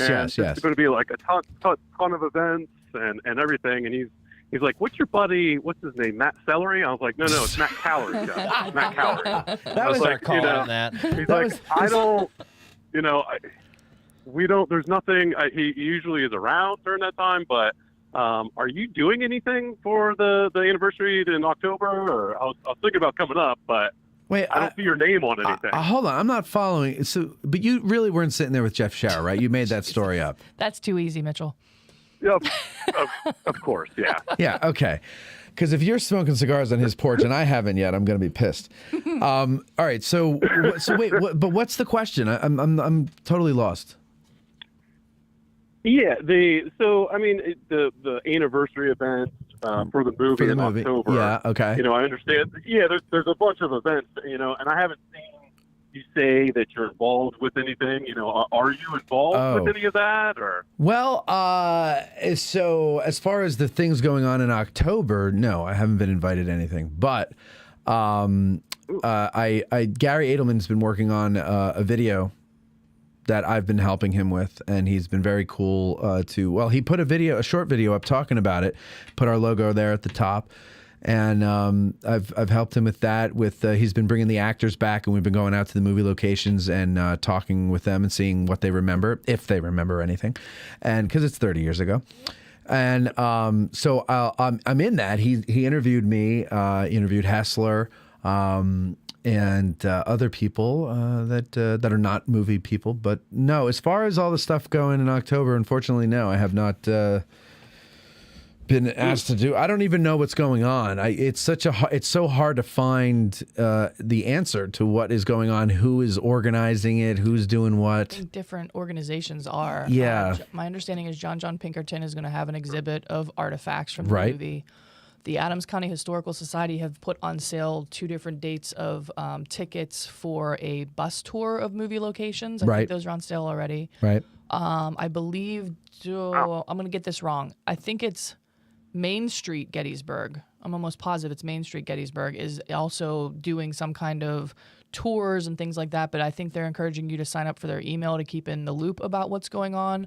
But it sounds like all kinds of different organizations are going to have their hands in this. It's going to be a mess. Something. Their tickets are supposed to be going on sale. They're supposed to be like, there's going to be screenings of the movie. Ron Maxwell's going to be here. There's supposed to be some kind of barbecue, I think, up at the seminary. Don't quote me on this, but I think at the bar, I'm almost positive it's at the seminary.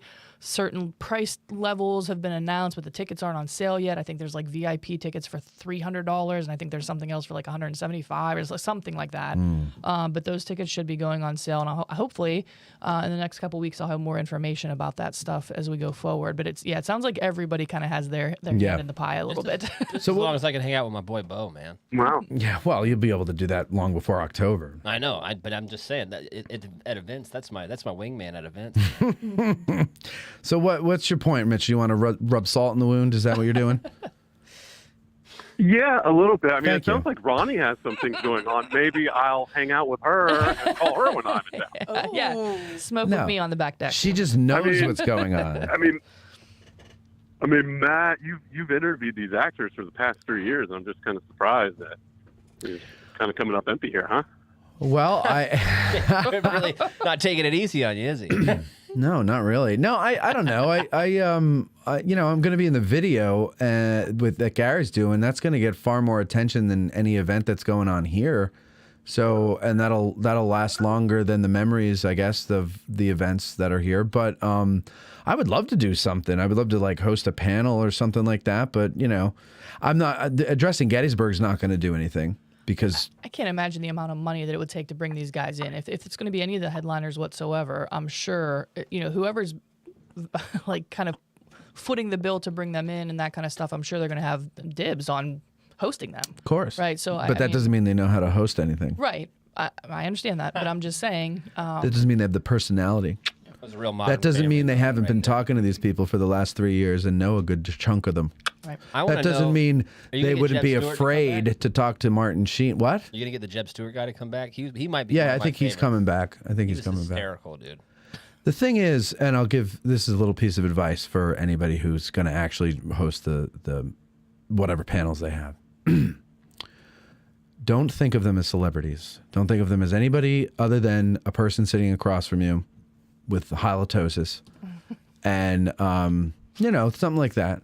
And then don't get nervous. And then just talk to them like they're regular people, and you understand their craft and you admire their craft and you know a lot about the history of film and everything. Oh, no, most people don't do that. But you know what? I'm available if you need me. Thanks, Mitchell. Thanks for whatever that was. Yakety yak. Is he gone? I guess he's gone. Okay. Thank you, Mitchell. Wonderful. All right, what else you got? Oh, Ronnie, actually, hold on. This weekend, where the action is. What's there to do and see when you're in town this weekend? Here's Valerie, Veronica, to fill you in. It's all covered. All right, what exciting things are going on this weekend? Actually, I really wasn't going to touch, and I misspoke. So Main Street Gettysburg is part of this conglomerate of folks that are coming together to host the Gettysburg 30th anniversary celebration. But you can find more information on hallowedground.org. What did I say? Hallowed. No? So that's the Journey Through Hallowed Ground. That's, Okay. Yeah, they're out of Virginia. I think they did the last one, if I'm not mistaken. Okay, then here, they are the ones that are apparently hosting the main stuff now. But it's in let me try again. In conglomeration with Main Street Gettysburg, the American Battlefield Trust, Destination Gettysburg, the Adams County Historical Society, Seminary Ridge Museum and Education Center, the Gettysburg Foundation, and the Gettysburg National Military Park. The festival is going to create 2 screenings. Oh, wow, what am I doing here? You got it, girl. Keep going. Yeah, you got it. You getting a migraine? No. You okay? Want some water? I'm sorry. Weekend long of celebration of the films. There are going to be 2 feature screenings of the film, and also a screening of Maxwell's Copperhead. There will be cast and crew panels and signing opportunities, special tours, and lots of opportunities to experience the town and battlefield firsthand.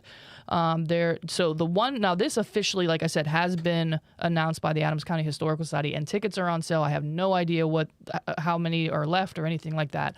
But there is going to be a tour on Friday, October 13th, and Sunday, October 15th. There are tickets for members are $100, $120 for non-members, but that's going to be a bus tour of the movie filming locations. Okay. There's going to be a special exhibit of privately owned Gettysburg memorabilia, props, costumes, etc. that's going to be on display at the Adams County Historical Society, and I'm assuming that's John John's. Yeah. And then it's Donnie, if you're listening, this might be easier than breaking into his house out in Pittsburgh. We can just bringing it in, yeah. Swipe it there. Yeah. So, I'm just I didn't prepare this, but October 13th, there is going to be the director's cut screening. It's basic general admission ticket is $20. Saturday on the 14th, there's going to be another director's cut screening. VIP tickets, this is what I saw before. $300, limited to the first 100. There's a Friday evening barbecue with cast and crew at Seminary Ridge. There's going to be a tour of the cupola, discounts at the Adams County Historical Society gift shop and museum. The screening, and then an exclusive Saturday VIP buffet dinner with Ron Maxwell and the actors following the screening. There's going to be a festival pass that's going to be limited to 140 tickets at $150 each. That's Friday evening barbecue with the cast and crew at Seminary Ridge, discounts, cupola tour, etc., and then the screening of the director's cut. So it seems like the extra $150 is going to cover the exclusive Saturday VIP buffet dinner with Maxwell and the actors. And then finally on Sunday, okay. So later that night, if you just want general admission tickets to the screening, it's $30 that night. Then finally on Sunday, there's going to be a screening of Copperhead, $25 just for general admission tickets. Nothing's on sale yet. If you want to... Wait, that's 25, but Gettysburg is 20? So Friday night, if you just want to see the movie, it's $20. Oh. Saturday's when I guess I'm assuming maybe some of the actors and stuff will be milling around. It's just because if they're going to be at the dinners and things like that, I'm assuming they're going to be milling around. But those tickets are $30, and then Copperhead is $25 on Sunday. Can we clarify for our Southern brethren? Cool. Yep. When you say barbecue, do you mean barbecue? It's not what you think. Or are you talking about just grilling out? Yeah, probably. Because there is a difference. Yes. I have no idea. I'm literally reading. It says I'm Friday sure evening it's like barbecue with hot dogs and hamburgers, with maybe some fast pulled food. pork. Yeah. I know. People don't know how to do things up here. So anyway, there you go. But what I was prepared to talk about, we were talking about the actual like old school recipes, like historically accurate recipes and stuff like that. How about this? This is kind of a fascinating. I got my tickets already. I'm kind of interested in this. So it's called On the Eve of Battle. It's being hosted by the Seminary Ridge Museum on Friday, June 30th, obviously the eve of battle, at 6 p.m. You are invited to celebrate the 10th anniversary of the Seminary Ridge Museum and Education Center. Join in with staff and friends to have dinner in the historic Seminary Refectory.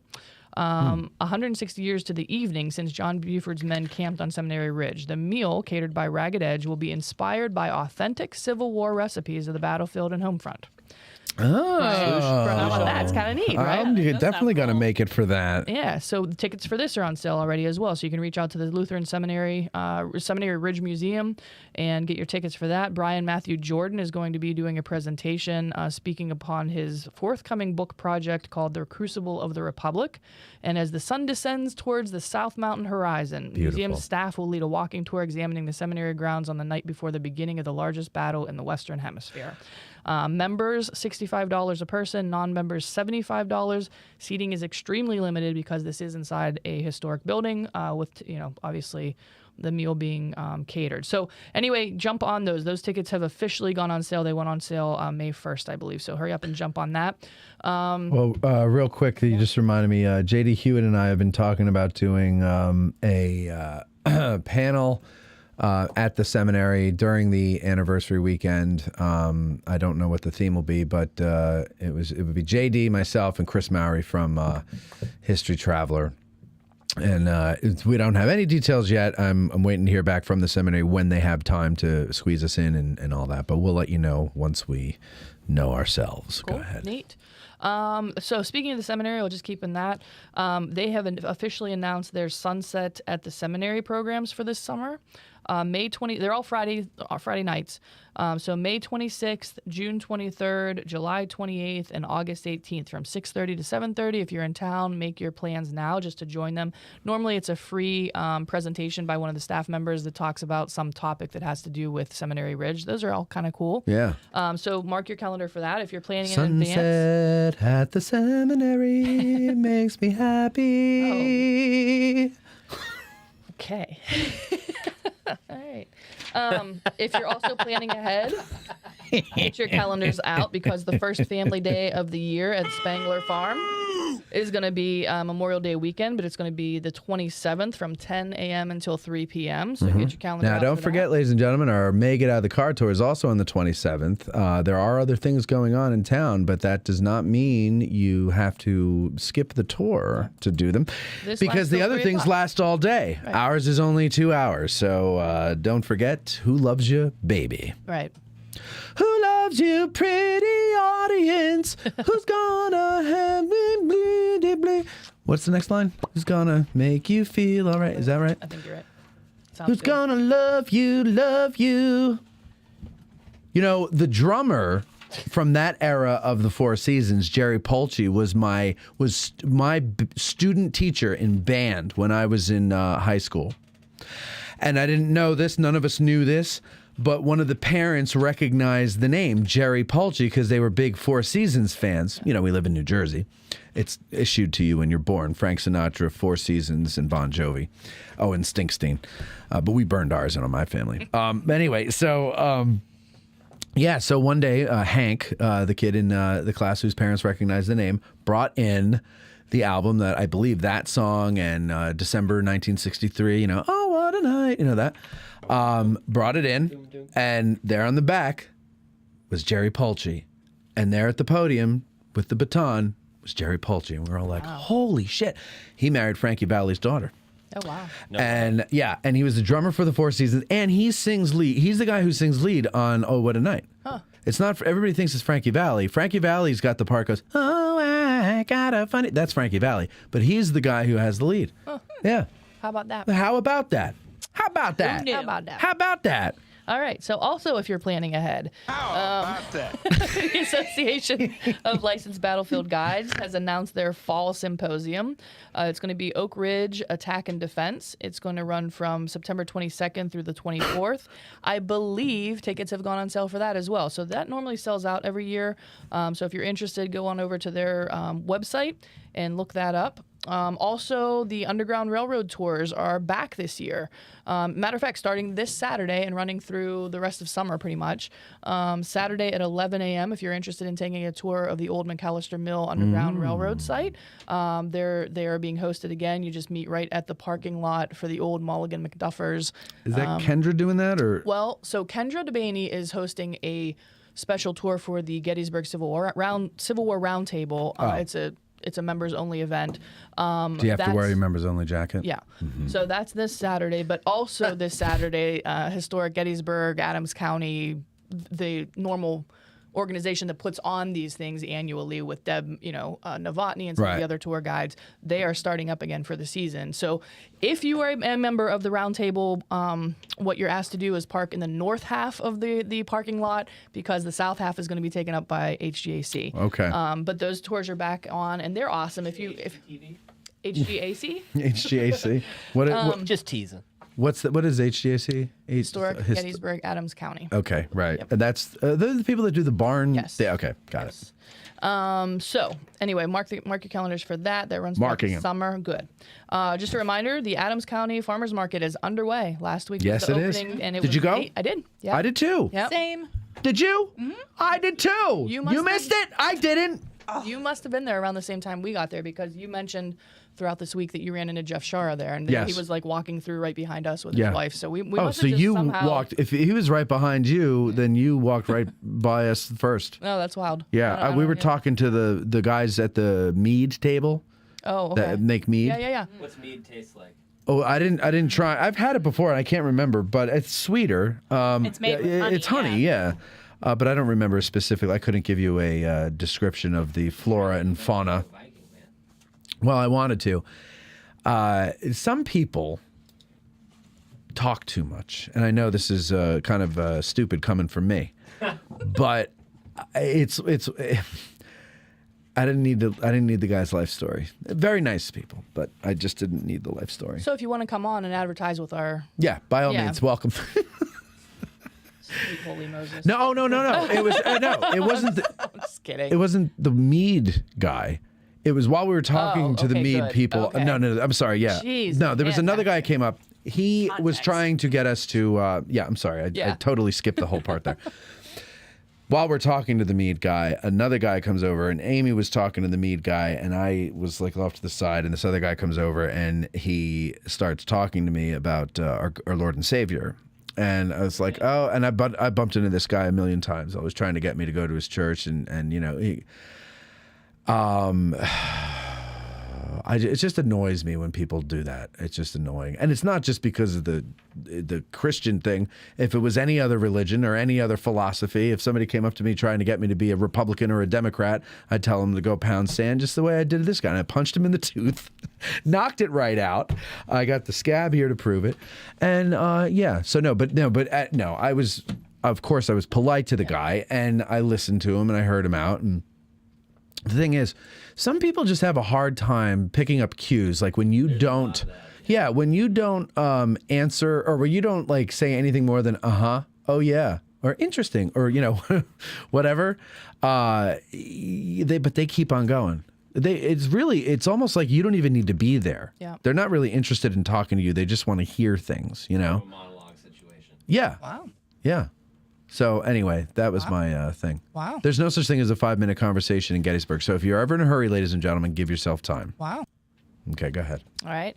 So also, Wayne Montz was very excited on his social media pages to announce the lineup for this year's Sacred Trust Talks. They're bringing them back again this year. So those can be found. The official lineup, I believe, is on the Gettysburg Foundation under the special events tab of the website. check There's out their all kinds website. of stuff on there about what's going on at the Children's Museum, the night at the paintings, different. There's like Civil War dance reenactments. There's different things on there. So if you're interested in doing anything that's partnership with the foundation and/or the military park, go head over to the Friends. I'm sorry, they don't call it the Friends. The Gettysburg Foundation website under the special events link. So again, that's planning for the anniversary weekend, but it's good stuff to know. Just a it's very generic good to know. reminder. That's not that far away. No, it's No. not. I mean, it's already May. It's confirmed we're having a Memorial Day parade again this year. I think, I saw something cited with that announcement that this is one of the longest continuously running Memorial Day parades in the country. Really? Really? Yeah. Nice. I didn't know that. So that's How many pretty years cool. have we been doing it? They didn't cite that, but the article when announcing that there was going to be, Now, when they say longest running, do they mean like years or that it's just never ends? No, yeah. Like it's just a really long group of Really people. long parade. Just- yeah. Yeah. So anyway, so that's exciting stuff. Just a generic reminder, guys. If you're in town, this actually came up on Facebook on our Addressing Gettysburg forum. Some folks were saying they're coming into town. They were looking for ideas of things to do. There's always the Children's Museum, especially if you have kids. The David Wills House is open for the season. The train station is still active, where you can do virtual tours of 3 different. You can pick a personality from the Civil War era and basically step into their shoes and experience whatever they experienced. There are town tours, not only with the licensed battlefield guides, but obviously with our friend, the red shirt man, Ken Rich. Kenny. The Adams County Historical Society is obviously open with their magnificent new building. The Seminary Ridge Museum is here. Don't forget to please... Red shirt man, there we go. Don't forget to please go patronize our sponsors, right? The brick and mortar stores that are in town. Go to the sponsor and be like, "You're so wonderful." For the historian, it's just a Patronize. reminder, if you buy some books there, mention Addressing Gettysburg and get 20% off. If you're thirsty, if you're thirsty, go over to Bantam Roasters. They add 20% to yours. Formerly known as 82 Cafe, right across from the Dobbin House, and mention Hancock for 10% off. Hancock, 10% off. It's these guys are joking like always, right? But it's really important for our sponsors to know that we actually are getting out to our friends and family that are coming into town and things like that, and letting them know that their advertising dollars are not being wasted, that they're getting something in return, and we're getting something in return. Absolutely. There was something that somebody said to me the other day. I think it was yesterday. You got your shirt on inside out? Yes. And I said, "Thank you so much for that advice." No, it was about advertising. Oh, no, it was this morning. I had a conversation with a guy who wants to advertise, and he said, he's down in Winchester. It's not Casey, somebody else, and he says that he comes up to Gettysburg every couple months or so, and he goes, "Every time I do, I always make sure that I go into all of your sponsors." That's really cool. So he gets books from For the Historian, he gets coffee from Bantam. So, and I said that to him. That's exactly what I said. I said that's really cool. Yeah. I said because that obviously that helps us, and you don't want them to think that their money's going to waste, that they're actually being heard and people are going in there. And so absolutely. Like the commercials aren't just to make this sound like a radio show. Right. Like they're legitimate paying sponsors who want their product out to you or their service. Yeah, they expect a return on their investment, and they have good things to offer. I mean, that coffee at Bantam, I quit coffee for 2 years, and then they became a sponsor, and I said, well, I should try it because, and now I drink coffee again. I've never acquired a taste for coffee, but Me neither. Their iced tea is awesome. They have all kinds of different flavors of tea. So I They have gotta try hot the chocolate. teas. They have all kinds of Oh, different, the hot chocolate was good, They have yeah. some pastries in there. It's just a neat place to hang out. Speaking of the pastries, our you got to friend- try the breakfast one. Did you try the breakfast one? It's I got have not. sausage and bacon I have in not, but Tim Matthews did. He sent a picture, and last time he was in town, Mom and I were lucky enough to go just kind of hang out and shoot the breeze with him for an hour or so, just kind of sitting around the coffee table, right? Like as friends. So that was actually pretty cool. Was that when we went out to dinner with Tim too that weekend? Yeah, that weekend he was in town. Yeah, we have happy. fun with Tim, don't we? He's a good dude. He's for funny. Sure. Yeah. trick to coffee is pick up a smoking habit and then coffee. Yeah, then you can taste nothing. Thanks.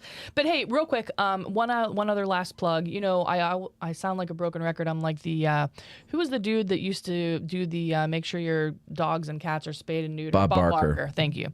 So a pitch for the local Civil War roundtables in your community, right? We had Spay and neuter them? we had a fantastic turnout. Over 110 people in attendance for Jim Hessler being our inaugural speaker when the Gettysburg Civil War Roundtable moved to the Adams County Historical Society. Oh, it was 110? It was, yeah. Oh, it was, okay. and then there were The guy said it was like 80 or 90. No, first off, it was a woman. Lynn Heller said that 87 people had signed in, but if you notice, she also said who didn't sign in, and there were hands everywhere. Michelle Hessler actually counted while Jim was talking. Got it. And there were over 100 people watching via Zoom, right? Very so, nice. it's keeping history alive. And that's I'm big. still a member of the Greater Pittsburgh Civil War Roundtable. They are actually in town this weekend. Hello, everybody. I look forward to seeing you guys on Saturday and Sunday. But, the Civil War Roundtables not only help with preservation and keeping history alive, but But for example, the Greater Pittsburgh Civil War Roundtable is out here this weekend.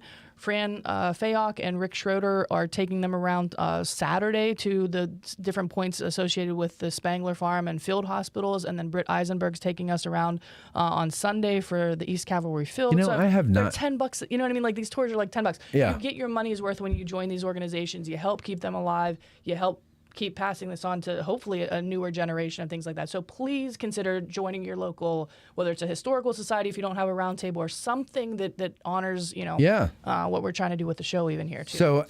So I'm going to join them. I'm a member of the Cumberland Valley one, which meets out in Chambersburg. And if you're here, you should be part of both. I mean, there's a good number of the people out in Chambersburg are licensed guides. Yeah. I'm sure there are. You probably have them here too.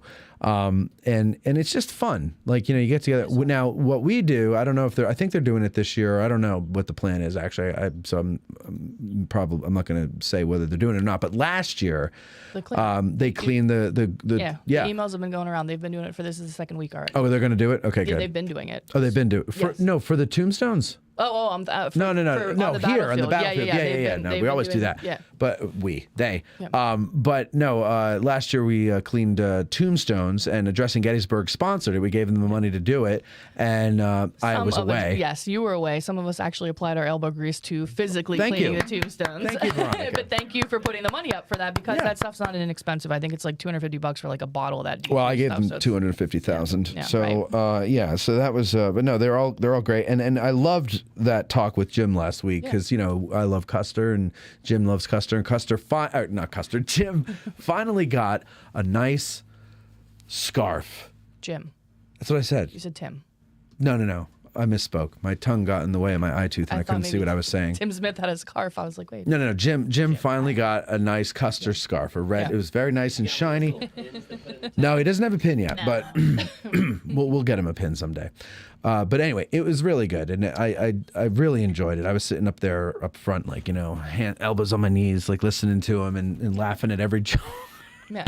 I was laughing at every joke everybody else, because most people aren't as super nerdy as me and Jim are about Custer, so they were like really inside jokes. He's interesting. He's an interesting guy. I'd have liked to have a conversation with him. I would like to just know what his voice sounded like. I bet it was. I'll bet it was. Than you would think it is. I'll bet it was. My idea of his voice is like Mike Tyson. Come on, you Wolverines. Oh my gosh, I hope it was. Yeah. I do not want the 2nd Cavalry along because I don't want them to be an impediment to the 7th. The 7th can handle anything. That's that Mike Tyson. Anyway, what'd you say, Debbie? I said I think someone would have mentioned it in the accounts of his voice was that. Well, I think somebody did, not Mike Tyson high pitch, but I think I heard that his voice was kind of nasally. Have you heard that, Colby? Yeah. Or read that? Yeah. Weedy. Yeah, and it's interesting because my idea of what Custer would have sounded like is Gary Cole, because he played him in Son of the Morning Star. I don't think he sounded anything like No, Gary Cole sounds like a radio announcer. So hint of British accent. No, he doesn't have a British. No, he's a very, very American. The old Western movies though, or Oh yeah. colonial movies, they always throw like a British accent. Well, that's like Errol Flynn. So let me get back to my segment. Oh. Estella Okay, go ahead. asked, how much is a Civil War Round Table membership? Now, obviously, they're going to vary by location. The Gettysburg one specifically is $32 for a year individual membership, $47 for a family membership. I think that's on par with the Greater Pittsburgh Civil War Roundtable. I think Mom and I pay $45 for a family membership annually there. I believe the Harrisburg Civil War Roundtable is somewhere in the same vicinity, $35-$40 for a family membership. I believe Cumberland was maybe $25 a person, something like that. These are all reasonable. I mean, it's a couple bucks a month, guys. Like, seriously. And, a lot of them, even if you're outside of Gettysburg or outside of a battlefield location, you're still getting people who are coming and speaking to you about maybe topics that you're not aware of, or topics that they have a passion and a very deep understanding of. So you're gonna reap all the benefits of that. But for example, Gettysburg's one of the mission statements of the Gettysburg Civil War Roundtable is preservation. We passed a preservation basket. It collected almost $400 last month. Yeah, it's like right? church. So I mean, but it goes like last year we gave a $500 check to the Children's Museum here, to keep the stories alive. I know we can never have like a serious thing, right? But it's heartfelt, and I think the underlying tone of addressing Gettysburg, what you started out to be is like learning together and all this other stuff, and there are other platforms Sure. that you can actually put your your money where your mouth is. Go be a these are all meant to be local organizations where you're going to meet people like-minded, and you're going to make new friends, and you're going to do things like clean gravestones to honor these guys and things like that. So just give it a thought. And it's a way to put your money where your mouth is, or in other words, put your money. But you get something. You get something from it. That's not. Yeah, you get something from it is what I'm getting at. You know what I mean? Like even if there's something in, I don't know, like West Virginia where there wasn't a battle or something, you're going to get local people that are going to talk about. Don't say there was no battle in West Virginia. Right. In an area, what I'm saying is obviously we have 3 Civil War roundtables, 4 actually if you count the Harrisburg one that I know of within an hour from here. So I mean they're prevalent on the East Coast, maybe not so much in but that being said, Jim Hessler spoke last year at the Arizona Civil War Roundtable in Phoenix, right? Sure. And I got like 100 people. So I mean, they're alive and well. Find your local one. I know we have listeners across the country, even out of the country. Maybe there are international ones. I don't know. But the point is join something, whether it's a local historical society. Or patreon.com/addressing Gettysburg. There you go. I can't believe you said that about West Virginia. I did not say that there were no battles in West Virginia. I'm saying if you were in an area of West Virginia where there was no battle, I'm sure you might even have like a round table. New York, for example, has round tables. Yeah. There's obviously no battle. So I mean, I know of several in the Detroit area alone. Yeah, Detroit, okay, there you go. Yeah, of course, they're all over the place, and they really are a good thing to do, and I really did have a good time at that one with Jim last week. That was fun. That was a lot of fun, and you join them like you say, Ronnie. They're not expensive. No, they're cheap. They do good things with them, and absolutely join them. Abso-freaking-lutely join them. And spay and neuter your dogs. And spay and neuter your next week, guys. We're going to get dinner. There you go. No, really. Actually, yes, we're going to go. So that's it, ladies and gentlemen. We're going to Savorhood. Stop by and say hi if you're there. If you're not there, then we won't see you. But otherwise, have a good weekend, and we'll talk to you next week. Addressing Gettysburg Today is hosted and produced by Matt Callery and Veronica Brestensky, Esquire. Engineered by Colby Sumner and maybe, sometimes, someone else. Guests of the show stay wherever they want. That's not our concern. To be a guest on the show, send an email to matt@addressinggettysburg.com. Addressing Gettysburg Today broadcasts from the Gettys Bike Tour studios. To get a 15% discount on your next tour with Gettys Bike, call 717-752-7752. I'm Huevos Grande, the voice of Addressing Gettysburg Today. Thanks for listening. There were many Union men who wept with joyful tears when they saw the honored flag they had not seen for years. Hardly could they be restrained, breaking forth in cheers while we were marching to Georgia. Hurrah, hurrah! I don't think so. Hurrah, the flag that makes you free. So No. To the sea while we were marching through Georgia. Here we go. I'm not sure I believe you.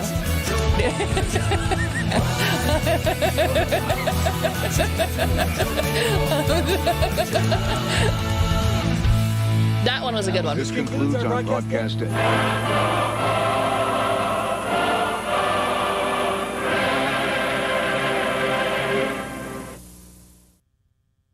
General Trimble to General Lee. That's correct. General Trimble is General Lee. Sorry, though, no points awarded. Okay. Nobody's going to the attic.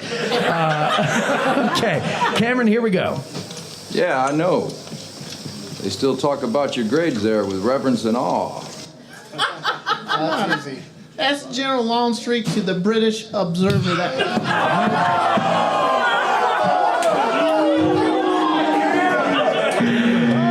God, you're supposed to know this in your sleep. Come on. I can't get the name out.